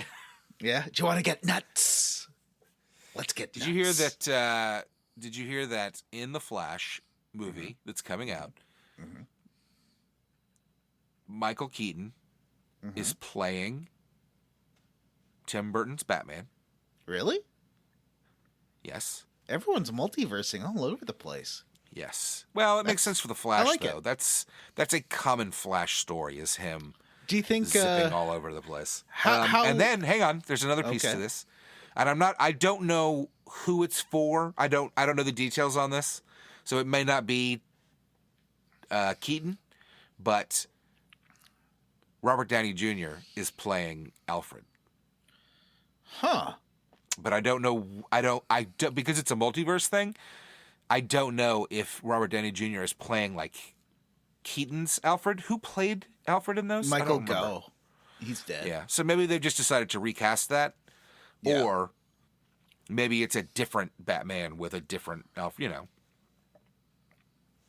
I don't know. I don't really care for much of those DC movies, but I'm still going to check that stupid shit out. And I don't know what that has to do with Margie. Margie was like, I'm so ashamed. I wanted to be of help to Bart, but I ended up owing him again. Mm-hmm. Aww. And then they talk about his scars on his back because he shot Khan before Shakan thought he was dead, I guess? Yeah. Got, whipped him or something? Yeah. It's fucked up. Yep. So you head over to the cathedral, and this cathedral is pretty amazing. Also Maison's starting to talk about how Margie and Bart should get married. Now, Margie and Bart, like, Margie's his cousin. I would say that's probably a bad idea. I also, like, snuck a little view on the town council, and they were having a meeting. They're all sitting. I really liked how the town council is set up. They all have these mats, and they're all sort of, they're sitting, I believe the technical term is crisscross applesauce, right? They're all sitting crisscross applesauce. So, the church. This has, I think, my the best directed cutscenes. Faye walks in, and they're going to show them around the cathedral. And before, if you talk to the townspeople, they mentioned that there's this painting that only the members of the order can see. That's like a super famous painting, but no one's actually seen it, of like the grand great mother. And Faye and her walk in there, and they start singing. And so there's this really great, the nuns are singing in celebration. You go up to this room. This is a great time to point out that the music in this game is fucking fantastic. Sometimes it sounds like it. like well, not every fucking SNES. track, buddy. I don't think that every track sounds good in any of these games, but it's got some good songs. It's got some it has some good tracks. I will agree with that. But I sometimes it's just like, and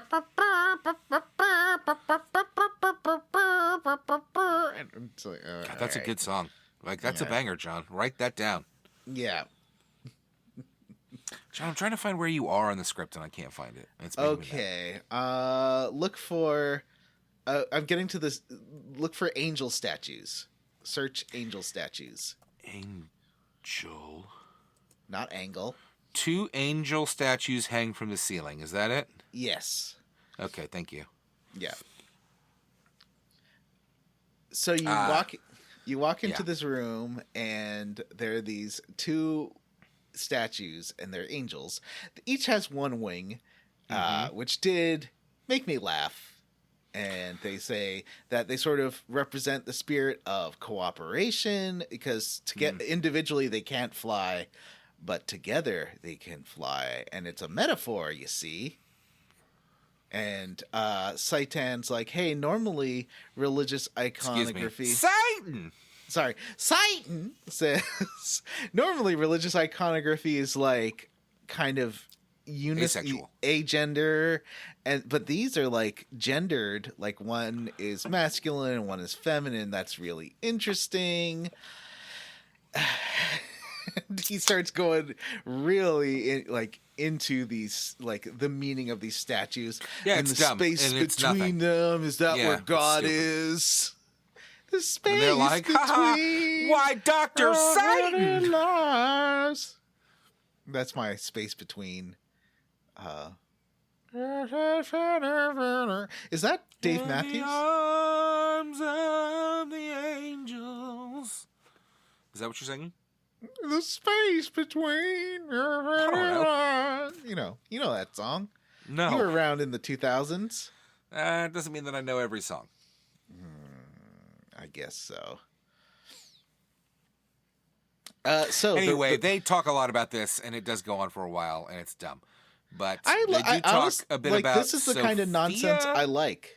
I think it's interesting to have a character in the world who's interested in the art of the world. Yeah, I think that's a really smart thing. Games don't do. I don't think that's what the game's doing, though. I don't know.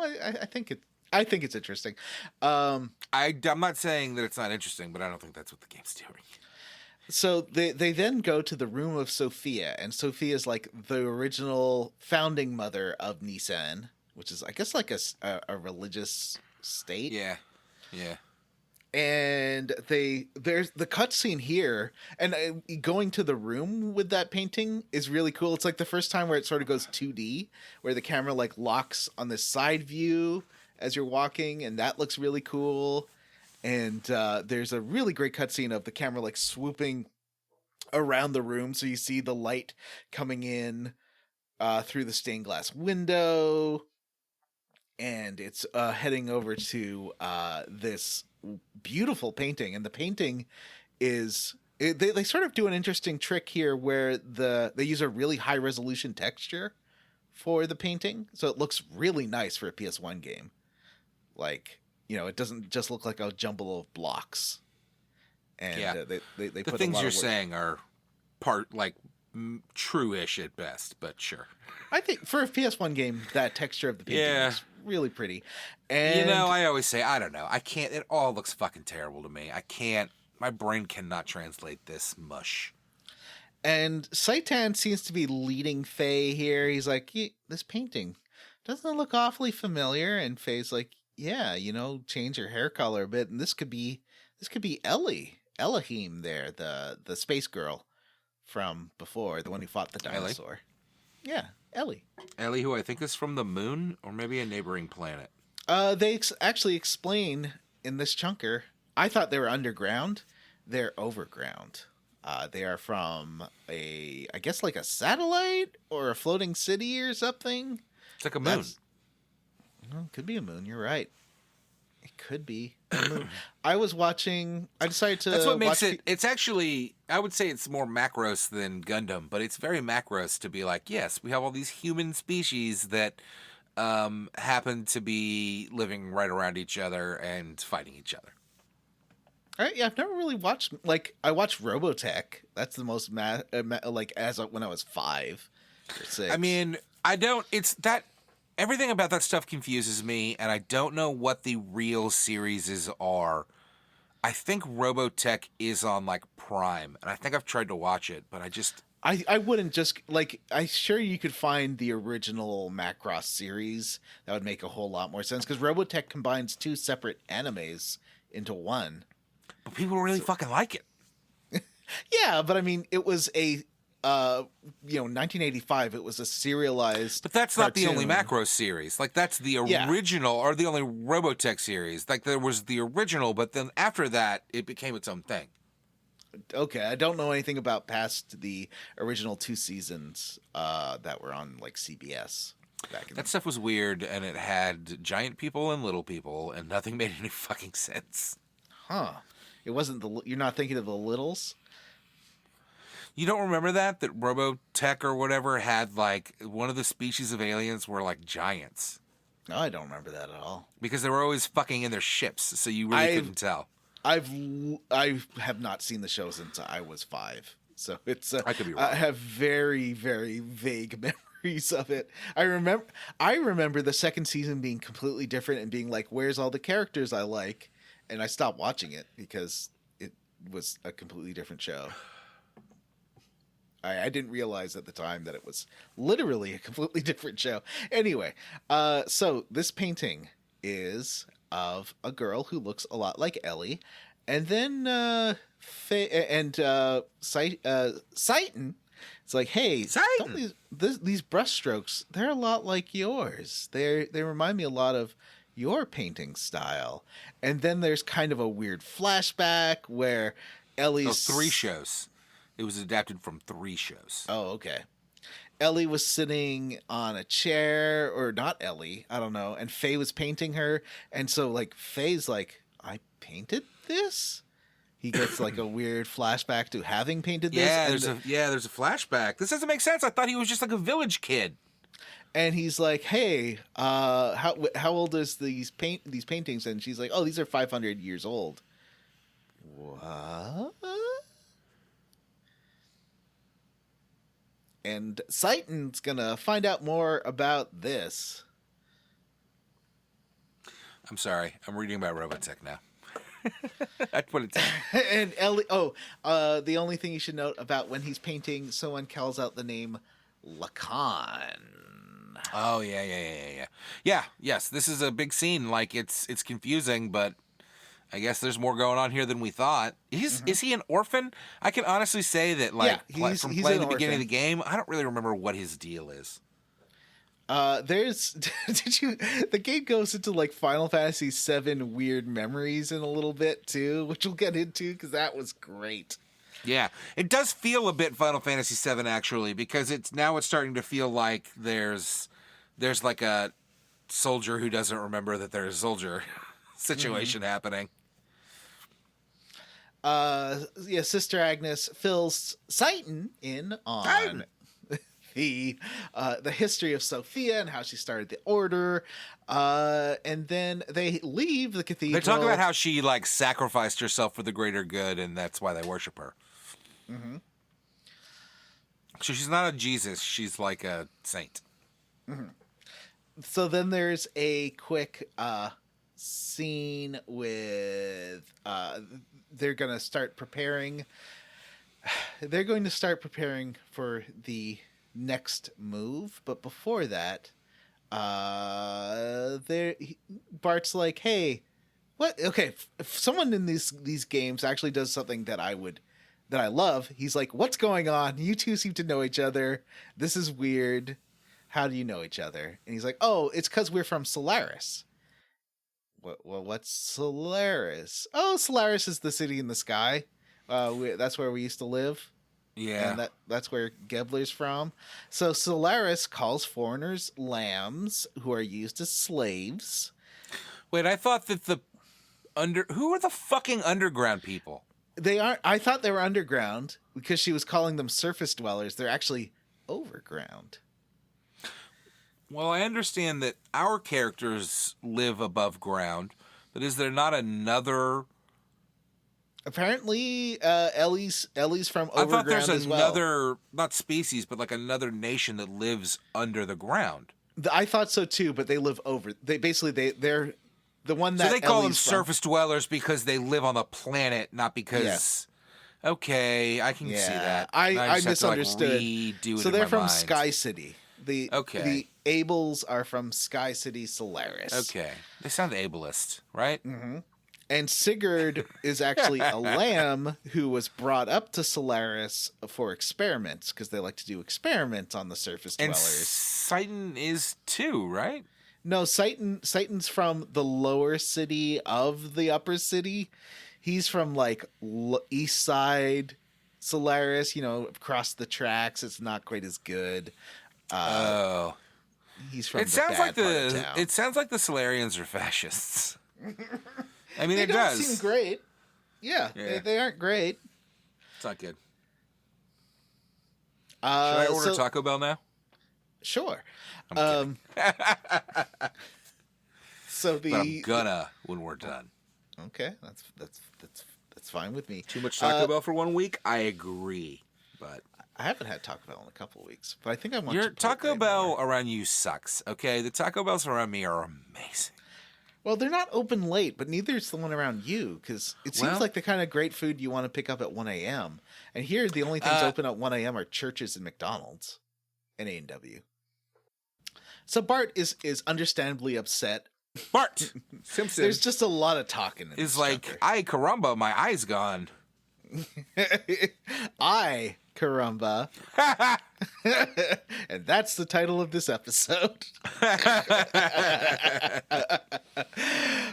So he gets very upset that Sigurd is from a magical sky city and never told him. He's like, "I've known you forever. Wish you told me about this, especially since this has to do with Citan, since it looks like the Solaris people put Citan into power, and that's how he got there." And they're like, there's not a lot of lore on that. Like, we don't really understand it, which is, or it's not really telling us what happened there. So that's. Yeah. Well, there's a bit like you find out more right at the end. So Etranank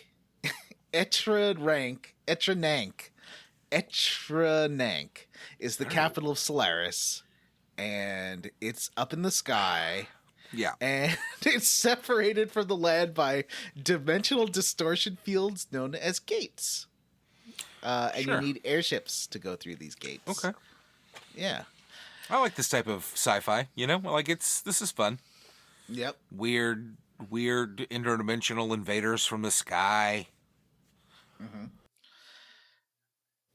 So that officer training school. 3 different anime cut into this game to make it make sense. Yeah. Jugend Macros, is Commander School. Robotech, and Gundam. What? But Robotech is Macross and No, just Macross. Well, just the first one. I don't know. I guess so. But there's Macross Plus. There's the one Macros with is its own series. Computer. Macros is its own series. but it's related to Robot, isn't it? Using parts of Robotech. Robotech, Macross. Right? Robotech uses parts of Macross and two other anime. That cut together to make Robotech. But Macross, they only used the first season of Macross. And it's got there's a lot of Macross. Yes, Macross was popular and continued with its own story and continuity. Yes. Why are we talking about Robotech so much in this episode? I don't know. Well, you know what? This is kind of Robotech-y. It makes sense. Oh, it is. So there's something that was mentioned during the attack on the pirate base, that they couldn't defeat these attackers, the Kimmy Gibbler attackers, because they were using something called Drive. And here they explain that that's what the testing on lambs was to develop this Drive drug. And it's bad news. Drive is bad news. It's like, it makes you super violent and aggressive. And for some reason, Bart's like, I think Ellie, we saw her room and I saw some drugs in her room. She's on Drive. And it turns into a very special episode. And they all talk to Ellie about her. And she's like, I could quit anytime. And remember how Ellie had flashbacks of a room full of bloody bodies? That is going to come into play here as well. So Ellie actually has a lot of character development in this chunk coming up here. That's I thought was pretty fucking great, pretty interesting, really interesting stuff. Citan.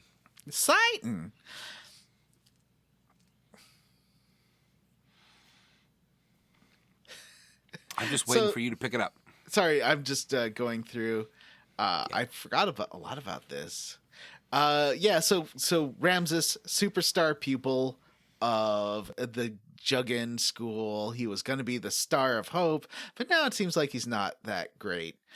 And Shakan has signed up with the Gibbler people, but really the Gibbler people, or Kimmy Gibbler people, are the ones that are controlling Shakan. And now they need to figure out a strategy.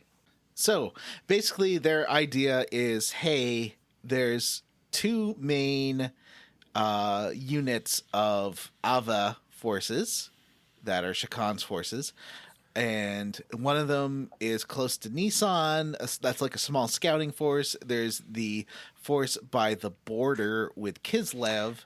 And there's the force at the mountains. And John. Yeah? You are doing this part of the game so much injustice by not talking about the little Tetris pieces on the map. There are little Tetris pieces. It's so great. They show you a map and then little Tetris pieces show up on the map, and that represents your forces. I don't know why, but it made me laugh. And so basically their plan is that they need Faye to go distract the border forces and then bring the Gibbler people from the capital over towards the Kislev Mountains, and that way the city will be unguarded for Bart to go in and murder Shakan, which is his plan. And so this is what they're going to do. They're going to split off. Faye's going to take a bunch of robots over, and Faye takes his own accompaniment of like a squad, and I think it's super cool.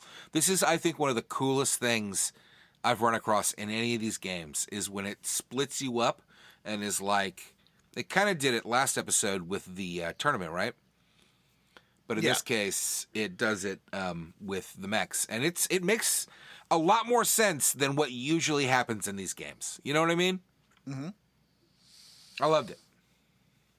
And there's a ship called the K-Fenzel, which is like the biggest gun ship of the fleet. And Vanderkoon's on that. What's his name? Yeah, that's where Vandercom is. Vanderkoon. Oh, I thought there was a My name in this game is Vander, by the way, because that's what I always name myself. So it's really funny to me. There is a mini game. There is the Dodge dodge the guns. Mm-hmm. Dodge the guns. I mean, you can fight the people on the field. Yeah. We'll talk about that in a second. This stuff is actually pretty story light right until the end, so we can breeze through this. This is most of the chunker, and so there's a little there's an optional cutscene where you can go outside and Bart is looking at the moon. There's another part where Citan's looking at the moon too. A lot of looking at the moon in this game. I guess it's an anime thing. John, what's the song? Sing it.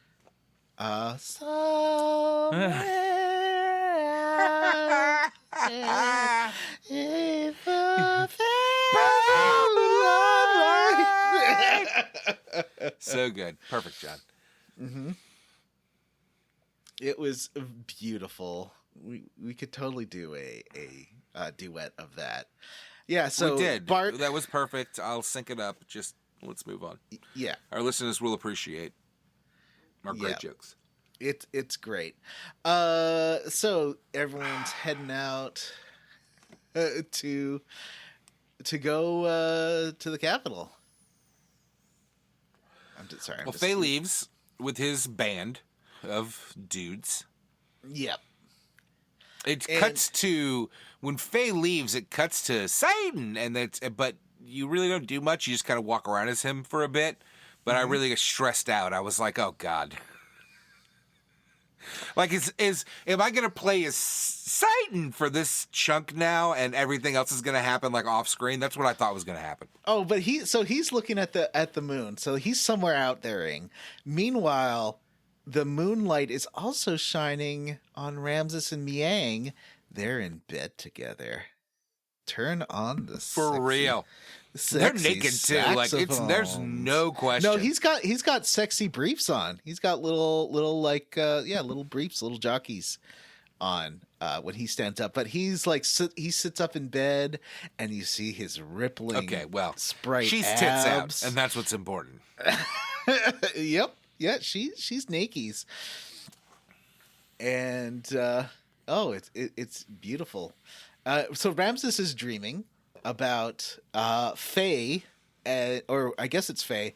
Remember we talked before about Terra, whose name we both remembered instantly as we both definitely played Final Fantasy VI. And yeah, he's Super Saiyan. Is this Saiyan? I definitely played that game. Saiyan, I don't know. Saiyan.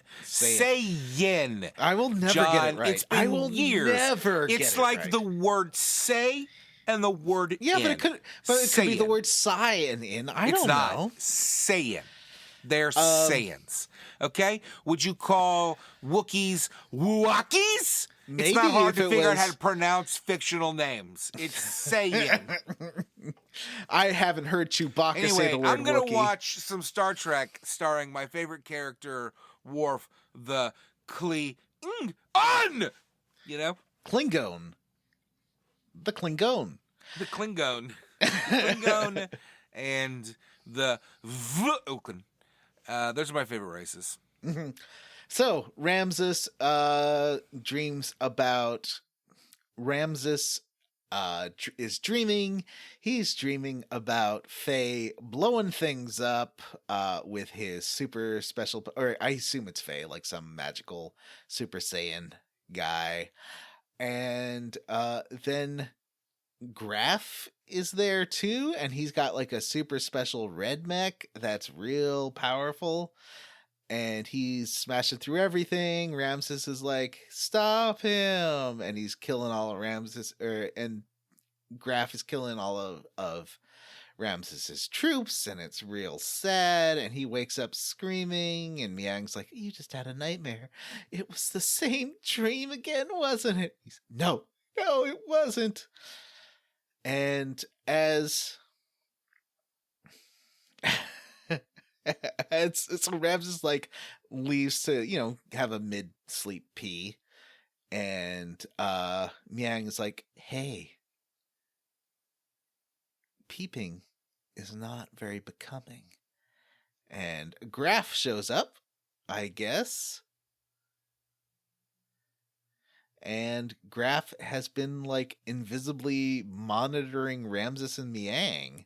So I guess Grahf and Miang are kind of in cahoots. And so back to the Yggrasil. Oh yeah, we should mention there is a wonderful character introduced on the Yggrasil. He sort of got a cameo before. He is a dolphin man. He's a dolphin man named Franz. I love the Dolphin Man. Is this DSV? What was that show called? Sequest DSV. Yes. Is this Darwin. Sequest? I fucking love a Dolphin Man. I was shocked to find out that Darwin was animatronic. I thought Darwin was a real dolphin when the show first started. Oh. I didn't know that, John. Thanks for fucking bursting that bubble for me. That wasn't a real dolphin, Matt. That was a bubble. You know, I've tried to go back and watch Sequest, and it's one of those shows that's like, ooh. What's wrong with it? It's kind of boring for a few seasons, and then they're like, ooh, it's boring and nobody likes it, and they try to change it up in the worst way. They added aliens, it turns into right? it turns into like a CW show where it's like, we're fighting this race of stripe-faced people. It's not good. Oh no. I tried to rewatch Farscape too and was very disappointed. Anyway, so we meet the Dolphin Man, and he is delightful, and also is like our sonar person, and is constantly talking about like radar and stuff. And I guess that makes sense, hilarious, right? Because he's a dolphin man, and they realize that the ships are that the distraction's working. The army is heading out to the Kislev border to fight with Faye, and that is great. There is a whole awful platforming section. You have to get up a mountain, and you have to do you have to do 4 total long running jumps. This is bad. Why would you do this, Matt? Why would you put terrible platforming and you have to? I don't think it's that bad. It's real. I don't know. I don't think really it's like that bad. It's not. I mean, don't get me wrong. It's not great, but dude, this shit works better than the platforming in the Super Mario RPG ever did. Like, it's fine. You disagree. You hold down the one button, and then you hit the other button. This is worse than Super Mario RPG. the analog, or it's probably, is this game pre-analog? Like, it came out right before D-pad controls are garbage, and that's what really that is the problem. Yeah. It's not the jumping, it's not the running, it's that those controls are pre-analog, and they're just, I don't know, like, it is what it is, man. This game's a piece of shit. Meanwhile, as you're climbing up the stupid mountain with terrible controls, Ellie is leading 5 Kimmy Gibbler soldiers, the ones who attacked the Yggrasil and the pirate base last time. So you've got Rank, Breuer, Stratsky, Helmholtz, and the fact that these people are all named and all have to have a line apiece really. At first I was like, okay, and then it started to really wear on me. Like, just everybody gets a line. It's not good. Do you know why Vanderkam is the best character in this game? Why? Well, I don't know for sure, but his tattoo's a big plus. Oh my god. Oh yeah. I mean, I knew it was going to be about the tattoo, but you still got me. I was thinking cross, I was thinking T. You got me. He's got a big plus sign. Anyway, I thought about that. I thought that joke up when I was playing. Then I was like, his name is Vanderkam. So this like bad guy squad, including Captain Bearsley, who's Rank, they seem like they are insubordinate. They don't trust Ellie. They're doing their own thing. Captain Bearsley's let's be real about this scene. Most of them are incredibly like sexist and ageist and dismissive of her just based on her appearance. I mean, there's several ways you can describe that, but that's what it comes down to, is she's not like them and they're very bigoted towards her, and it's great. And she's got a new lovely gear of her own called Vierge, which is French for virgin. I'm not kidding. Oh my God. It's pink. It is light and dark pink. So it definitely looks like a big old pussy. Well, wow. Wow. There is. It looks like the lips of a vagina, John. Not a joke. Okay. I you know what? I'm you sure... wouldn't know, so you can't dispute me, and nobody else is around. There was a show called. Did you ever watch a show called Transor Z? I feel like I caught an episode or two of that. I know the name. I don't remember the premise. It was a version of Mazinger Z that was on when I was a very little kid, and yeah, it was. Anyway, it had a pink. Now, robot. Is this another Robotech thing? Is this like a cut up version of Mazinger? It's a cut up retranslated version. Can I be honest with you? In a weird way, like I wish that would come back. Like just people should just cut shit out of shows that they like and cut it together into their own thing. There's so much. There is so much anime out there. You could definitely make your own fucking show. And you could have whoever you want as the main character and whoever you want as you can make a show about Goku and Luffy and fucking Naruto and it would be fine because there's so much footage out there that you could cut it together. Well, here's something. So this Transor Z show had a female robot as well who was also pink, and I feel like I remember her name, and I was so little, but her name sounded naughty to me. It was something like really? Panty Bra or something. It was something that sounded like underwear, and I just remember as a little kid thinking, that's naughty, but I can't remember. Listeners, if you remember what the lady robot was called in Transor I Z. recognize Mazinger Z. Yeah. Anyway, I'll tell you what, the Ellie's mech, the pink mech here, to me, my association was the one female Transformer that is in the Transformers movie. RC. She's pink, right? Yeah, RC. She's pink. Yeah. There's more female Transformers now, right? There's not just RC, or is it just RC? I don't know, to be honest with you. Do they fuck? I know. It gets weird when you start thinking about it. Like, and the fact that there's only one, but then you could definitely use that as like a great allegory for like. Oh, there's a screenshot here. I'm just gonna put into the chat of the girl robot.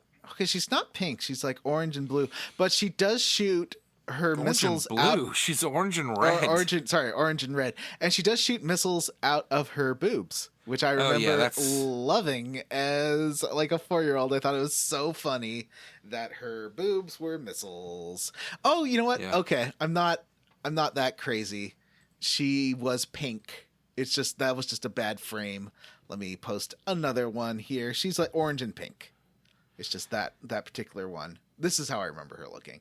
And yeah, she shoots her boobs out, which I thought She shoots her boobs, and is she stabbed here? She's very stabbed. Yeah, she's. I don't believe that would have been part of the trans war.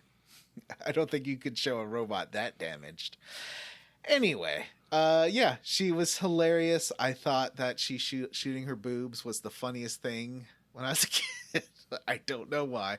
Anyway, so Vierge kind of reminds me. You don't have. There's nothing to be embarrassed about. It's hilarious that this robot's boobs shoot out as missiles, John. That's absurd and hilarious. That I think is good for the children of, or for kids of your kids' generation.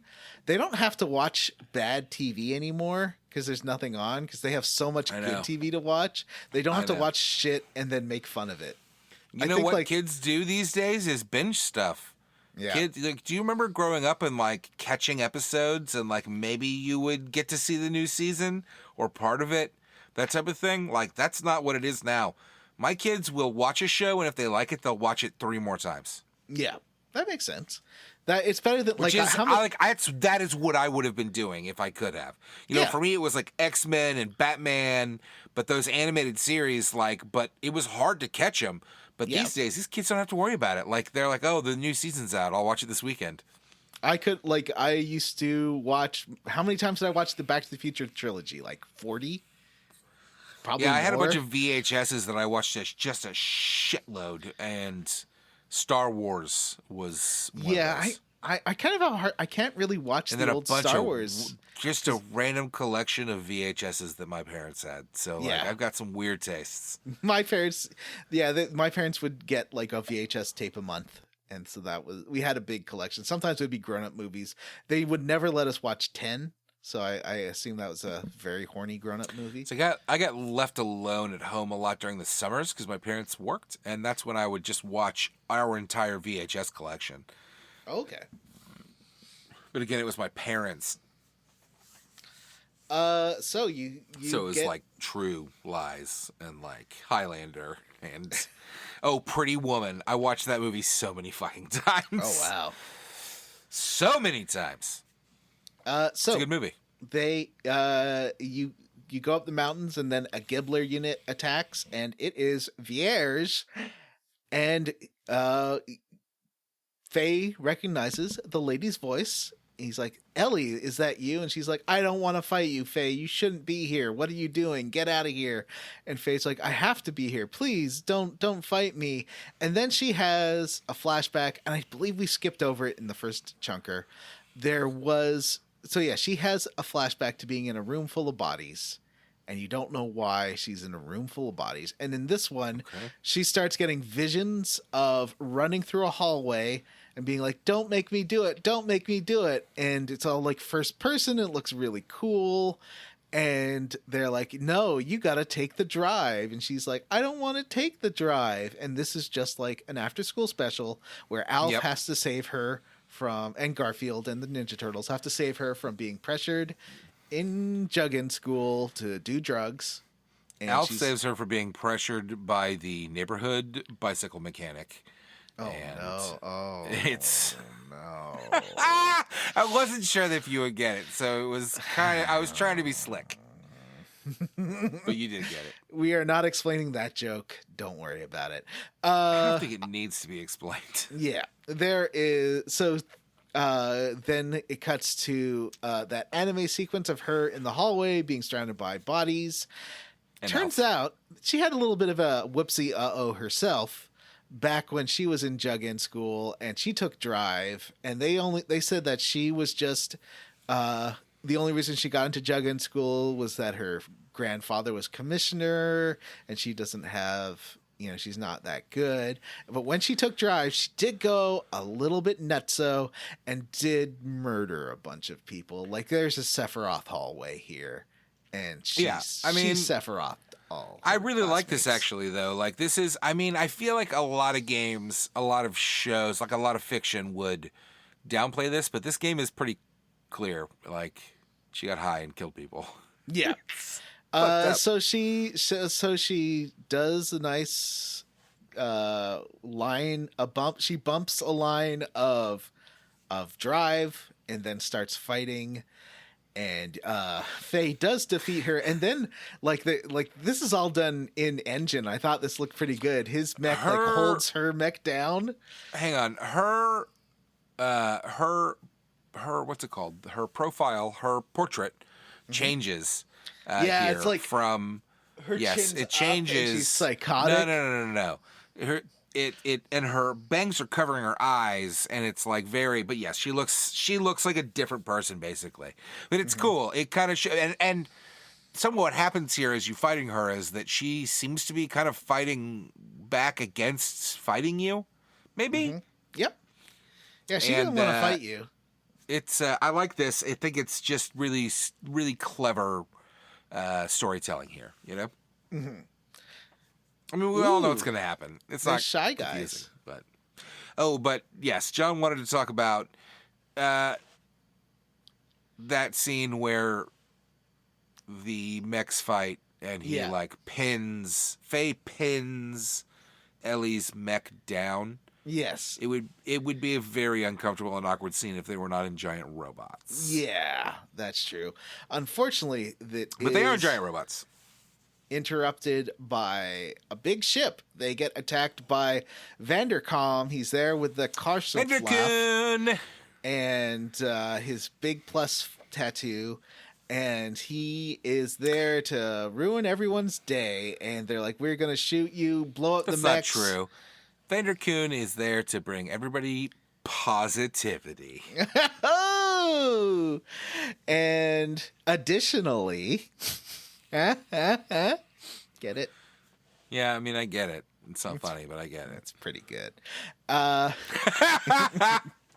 was funny. His second in command, who looks like a member of the band Army of Lovers.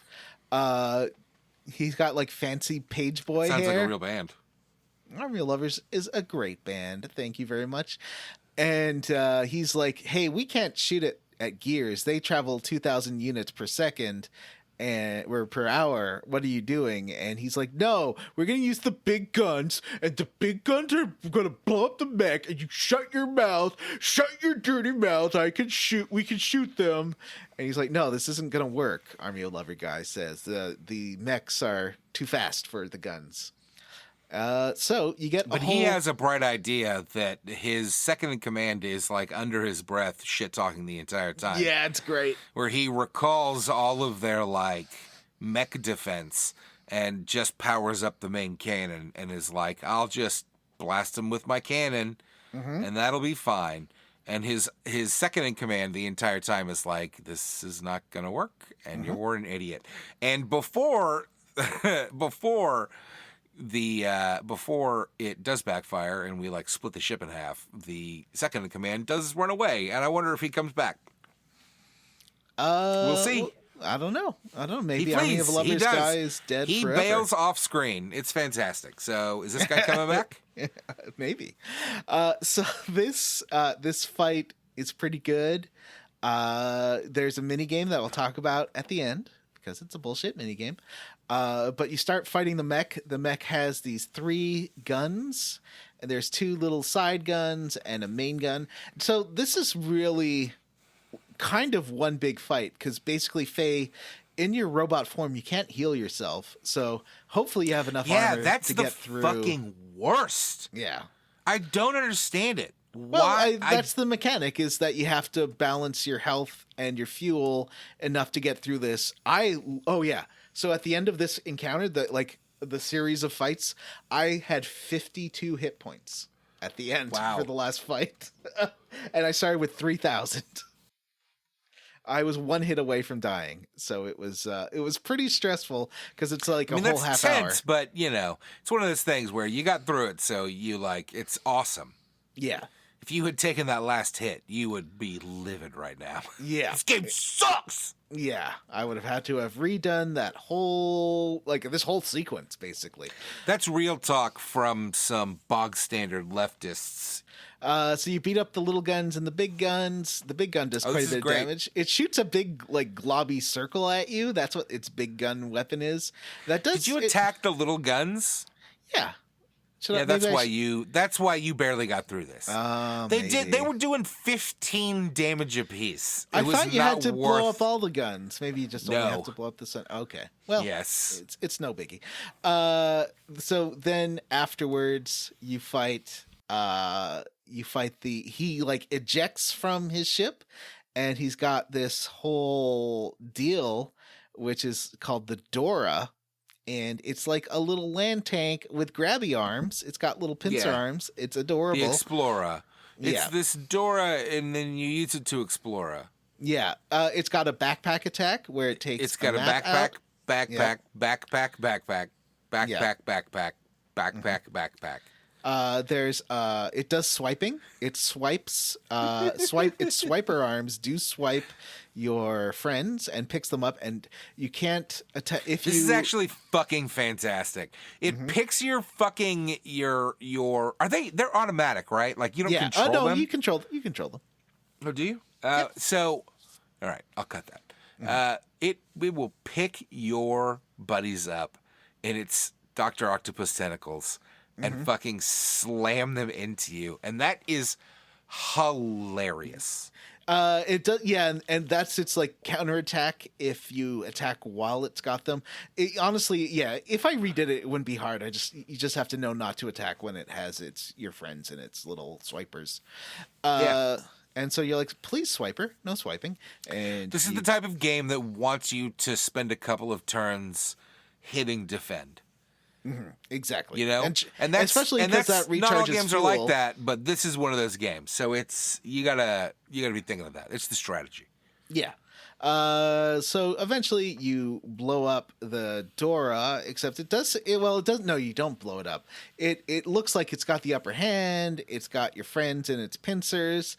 And what happens? Suddenly there's a shadow over you. And, what? That word has a C Pince-ers? in it, sir. Pinch-ers. It's a pincer. Satan! It's a pincer. Satan's got pinchers. I don't understand why you're correcting me and saying pincers correctly, but incorrectly. Pinchers? Are you kidding me? How redneck are you? Pinchers. I'm from Texas. That crab's got pinchers. Pince-ers. Yeah, it's a pincer. Pince-ers. Yeah. That's the fucking stupidest word I've ever heard in my entire life. They're pinchers, John. Listeners. They pinch. It's a pincer, right? Listeners, No. No, that's too many s. That word can't. That word can't exist. Listeners, this is an insane argument from Matthew Van Zandt. Please email to squarespodcast@gmail.com to tell Matthew he is bonkers bananas. Thank you. I bet that our fans will write in to agree with me. I don't think anyone says pinchers. That's nutty. Anyway, so Pince-ers. Right at this very moment, a shadow appears over the Dora the Explorer, and it's Grahf, and he's in his famous red mech. Everyone's like, "Look at that mech! It's amazing." This thing's fucking cool. It is amazing, and he's got a huge fucking mech sword, and it's awesome. And also, somebody's behind him. It's Yang, the girl that he was banging, right? Which is amazing. Mm-hmm. Yeah, they are a couple. They are a power. No. He wasn't banging Yang. That was Ramses. He was watching. Remember, he was standing in the bedroom watching those two. Oh, I mean, you can't blame a man for trying to get off. You know, he's a cuck. He's a cuck. He's like, yeah, sleep with my girlfriend right in front of me. So, all right, Grahf is there, and he does blow up the Dora. He's like, what a stupid dumb tank. Hey, it's me, Grahf, everyone's friend. Also, it turns out that meanwhile back with Bart, like, they're captured. It was a trap this whole time. Shakan's like, hey, I'm here. Look at this, you dum-dum. Ha ha ha. This was all a trap. Your friends, it seems like the Death Star shield I'm afraid the Death Star shields will be fully functional. That's not a good chief. No, that's like not the German character chief. playing. That's not the character playing this. That's not the actor playing this character. Okay, this is. There's a fully functional. No. This is. What's his name? If Vanessa was here, This is a Stanley Tucci role. Oh, okay. Yeah, Stanley Tucci as Shakan is good casting. Actually, he does look he's got a real Tucci vibe to him. And he is like, hey, Ramses is here. It's amazing. And Ramses is like, well, I'm going to let you deal with this because Citan's like, hey, isn't this like lamb politics? Why are you interfering? What does it matter who's king of this kingdom? you guys are from Solaris. And he's like, yeah, you know what? You're right. Like, I don't actually care because we're better than you guys, so I'm leaving. Shakan, you... Oh, and also Bieg does call Shakan an idiot. And he's like, what? That was great, too. So Ramses and Myung do leave him to go join this fight. This is where Maison comes in, one of the retainers, in one of those land crab things, one of those grabber bots, and to rescue them. And they're like, later, losers. And then they're gonna fly away. First of all, this is Bart's Alfred. Just so that we're all on the same page. Yes. He is this stuffy fucking servant, like stuffy butler.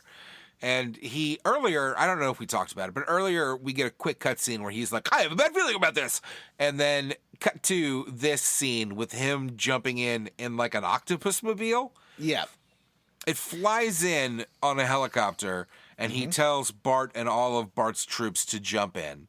Mm-hmm. And he has the Gatling gun trained on Shaka Khan. And I got to be honest with you, I don't know why he did not fucking obliterate that dude. Yeah. It's a Gatling gun. He does had a Gatling gun trained on the bad guy. You probably could have killed him right then and there. But there's like heroic music as he's flying away, and it's going like... It's great. And then it starts smoking, and somebody says, like, I have a bad feeling about this, and the fucking rotor just pops off, and you fall back down right in front of Shaka, whatever. Yeah. And this is great. I loved this. He was like, okay, I don't really want to have to kill you guys. Just surrender, because this was hilarious. Yes. It was great. And Bart was like screaming like, see you next time, Baldy. Why don't you wax your fucking head? The music does do that whole like slow down. The heroic music does go. And I thought that was great. But then Maison saves the day yet again because he remembers there's like a crab walk mode, and so he like jumps a few times and then crawls on the wall and then jumps out of there, so they can go save their friends who are in mortal peril. So they jump back. Leave? I thought they left because they were going to get murdered if they stayed. Well, but they thought that they couldn't leave, but then they leave. That's why they leave. Well, yes, because they leave because Alfred is like, hey, well, our helicopter rotor fell off, but this thing also is a fucking jumping spider. Like, ba-doing, ba-doing, ba-doing. Yeah. It's great. And meanwhile, back at the ranch, it looks like that Faye's going to have to fight Grahf. He's probably not powerful enough, but Grahf doesn't seem to be on anyone's side because he does blow up the Dora. And it seems to have no problem just destroying things. Grahf is, we're on the same page. Grahf is he's like a monster, right? He's got the skull face mask on. Is it a mask? I thought he was just like a monster man. I don't know. I don't know who Grahf is. We'll find out. I bet that'll explain what his deal is. Well, but also he seems to be the mech. He's not I don't think he's a person. I thought you see him. I think he is the mech. No, you definitely see him. He is a person because you see him outside the mech spying on Miang fucking Ramses. And he's there outside he's a person. By the way, the design changes drastically for Grahf and the rest of the super bad guys, and they turn into Evas. It goes from Gundam to Neon Genesis. It is.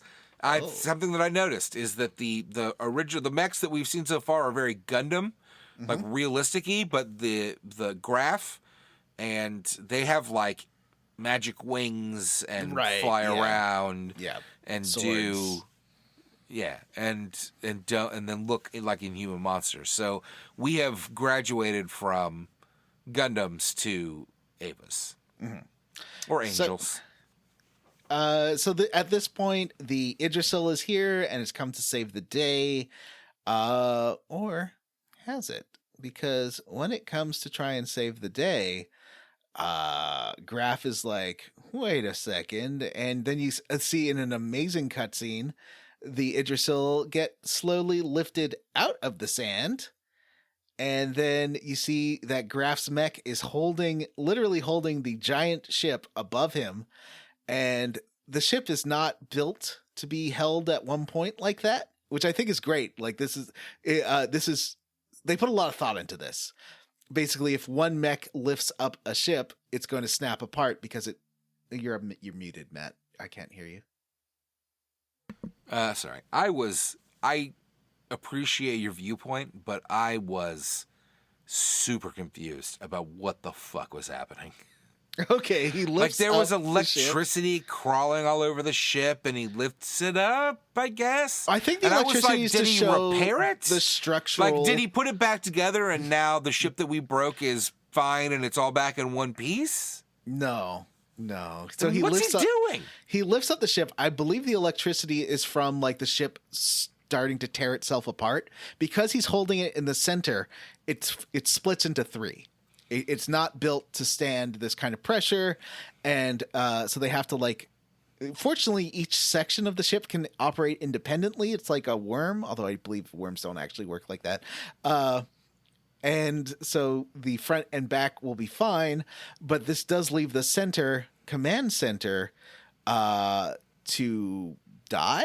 And they're like, okay, we got to evacuate, but it looks like Sigrid and Maison are going to stay on the ship and go down with it. They're not going to put up a white flag and surrender. There is no white flag on this bow because they're in love, and they always will be. Just imagine David Boreanaz is there, and so yeah, the ship splits apart, and that's bad. And it looks like Citan gets ejected in a little side pod that is going back to Nissan. That's pretty fun. This very tragic scene as Bart realizes that his friends are gonna die. There's all because I think there's a whole thing of Bart like standing on the ship and he's gonna try and fight Grahf, but Grahf is too powerful, and Grahf instead lifts up the ship and destroys it. And Bart's friends die. The ship is destroyed. So that's sad. Bart dies. I hope no. Bart's alive, but Bart dies. Maison and Sigurd are dead, I believe. But I hope Dolphin Man is okay. That's the only person I care about on that ship is Dolphin Man. He better be all right. Well, he might have a cousin. We'll see. A cousin. The end, right? Are we fucking done with this? Well, there's just one more scene when because Faye wakes up, before Faye wakes up from prison, or before Faye wakes up, he's having these dreams. I just want to talk about these dreams because they're great. He's like imagining himself as a kid, and then it's like that turns into an old timey. I thought it was a flashback, so I don't. Yeah, it is. It's a dreamy flashback thing, but then the flashback like turns into old timey film. Like it gets all like it turns black and white, grainy, and then like is projected, and then there's like a little spotlight on ghost kid Faye, and adult Faye walks in. And he's like, "What's happening?" Yeah, and it's super well. This. We always use this term, and I don't know that it's accurate, but it's super well directed. Like it's great, and it definitely reminded me of like Cloud in the live stream kind of moments. That's why I said this turns really Final Fantasy VII. And that's it for this chunker. I just want. Oh, really? I thought we got all the way through meeting Blanca and almost getting beat up. No, we'll talk about that next time. Next time on Square Roots. Yeah. Y'all can't wait to meet Blanca. Blanca's in this game from Street Fighter. Blanca pretty much is in this game. I'm not going to argue with you. It's fucking great.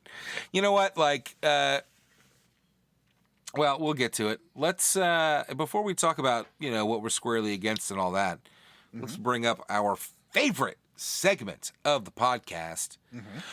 John's Bullshit Minigame Corner!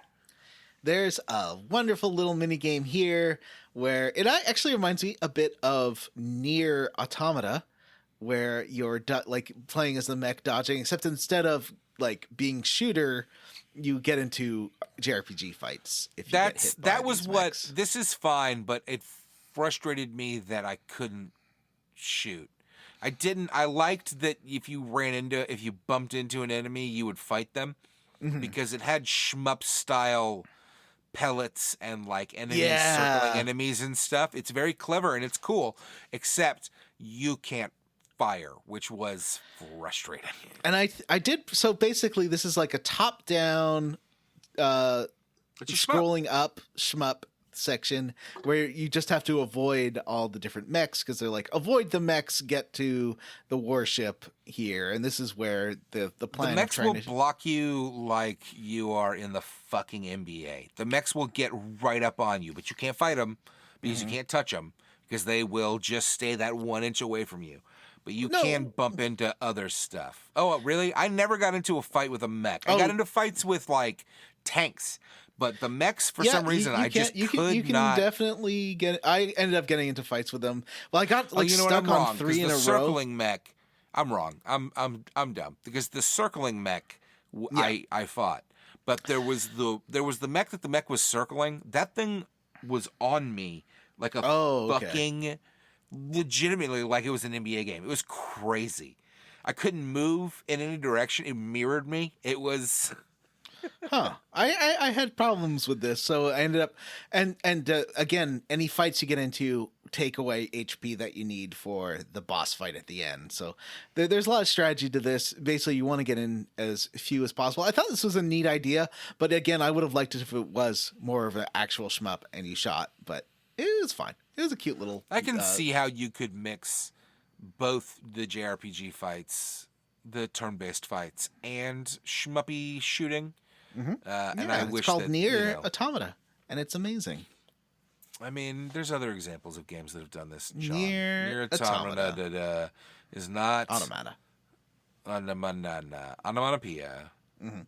I don't know. Maybe I should play it again. I don't know why I bounced off it so hard. I love that game so much. But Matt, it's on Game Pass. I've been thinking about it. Like, what if I liked it the second time? Yeah, sometimes that happens. I don't know. Try get into an altered state. But the only problem is that the first half hour you have to play through without dying. But I've done that. I've done that. I know that. I feel like knowing that's coming makes it a lot easier. Yeah. So Matt, all right. What are you roundly for or squarely against? What am I squarely against? This game is what I'm squarely against. It is half phenomenal JRPG and half frustrating piece of junk. And I like it a lot and I dislike it a lot. It has Metal Gear Solid levels of excessive cutscenes. And that's not okay. It's just fucking not. If you can't get your point across in 2 minutes, try again. Write it again. All right? Like, it's not good. But the game's fun to play, except for when it's not fun to play because you have to jump and turn the shitty camera around and yada, yada, yada. So I'm squarely against that stuff. John, what are you squarely against? I'm roundly for that breaking the ship scene. It was amazing. Ooh. Can I be roundly for the cool splitting the party scene? Do you know how often games do that and I hate it? I hate it. This is the only game we've ever played where I enjoyed a split party. That's a fact. Even you didn't like it in Final Fantasy 9? John, that was 5 years ago. Oh, okay, you're right. Okay, there's a rat woman, a city gets destroyed. There's a robot boy. 6 years ago. We should play it again. I really want to. There's so many other games I want to. Give me one good reason. There's a million other games. I don't want to play the same game again. We have so many other games I want to try. You know what, John? Reason. We don't have to argue about this. There's an easy way to settle it. What? 2022, the year that you get to choose what games we play. Final Fantasy IX is my next choice. Bingo, bango! Listeners, I want to play new games. I don't want to go back and play a game we've already played. That's my thought on it. That's my appeal. We have a Patreon. We do have a Patreon. It's got 2 tiers, one for each eye, and the $3 tier gives you access to every single bonus episode. This month we reviewed Choose or Die, a horror movie on Netflix. Did Was we that a like good episode? it? Yeah, it was fun. I liked it. Okay. And we have for the bonus episode for May, I've got a great Price is Right style in the what's the legal way of saying it? Inspired by Price is Right style game show that will be fun about That's my exciting. game collection. There'll be lots of math for Matt and friends to do. Why? loves- I don't like math. It's going to be like Price is Right, like guess how much this is without going over and stuff. Not to spoil anything for sure, but I believe that Vanessa's got an upcoming choice and has recently picked up the Taskmaster board game. And I think she's trying to figure out how we could all do that on the show. And that sounds like a good goddamn delight. That sounds like That fun. does sound fun. Right? Yeah. For $5 a month, you get to vote. And since this is 2022, it's up to you. There's a whole lot of voting going on. We'll have to start figuring out what the next series of votes is going to be. Yeah. I don't know how. I know that this game. I think that this game is very shorter than you think. And I think I thought that it the was end 60 of it hours is. long. Oh, really? Let me look. Well, we could just, let's see. I feel like it's 60 hours, and I'm only 18 hours into it. How many hours do you think the first disc is? Because everybody says the second disc is just text. 56 hours, and I'm 18 hours in. I play slow, but I don't know. I guess we'll find out. All right, So- well, no rush. Yeah. Anyway, one of the benefits of being a patron is that we read a smattering of patrons' names at the end of the episode, and I'm going to get us started by saying I would like to thank Psyduck, more like Psycuck, Zachary Train, You Gotta Give, a fun fantasy of tactical strap-ons. All right. Arthur A., Michael Crawford, the scrunchy brown ring around the black hole, Mary, Queen of Scoffs, Lolly Lulilo, Amadeus Lolly Lulilo. Amadeus, Ross Hartley, Jerry Schreffler, Mike Klein, Brigirth, DP 2099, Teen Wolfhard Bumpkins. The RPG Luminary is now a registered Square Roots voter. Rubber Bear. Is Vanessa's gear bright pink? Yeah. I also feel Considering awkward about the that. talk this episode, that's upsetting. Yeah. I mean, it's not their fault. Wash in the Wind. Tracy the Board Queen. Choo Choo died for our sins. We hope so. CharityWater.org. Visit that website. Jack Mizell and Hexagon. Sheev Palpatine drinks his Ovaltine with caffeine. Tired of NFD's nuts. Andy Best. Wishbone is gay. Huxley Iguana. Miguel Torres. Yule Baller.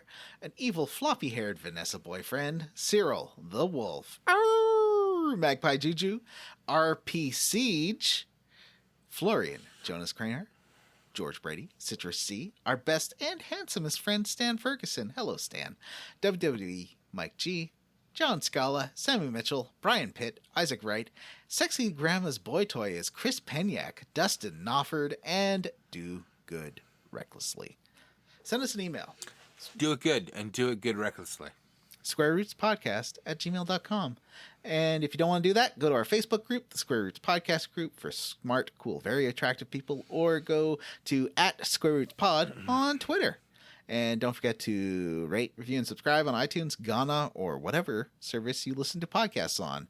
And thanks to Stephen Morris for the Square Roots theme. You can find Stephen on Twitter as Beige on Beige and on YouTube. Links in the show notes.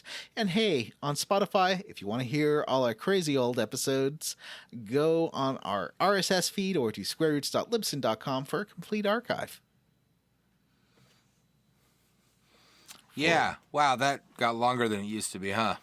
No, really. That's pretty long. I mean, it's just normally three Well, people. for the Square Roots podcast, I'm Matthew Van Zant. I'm Johnny Brandon. Bye.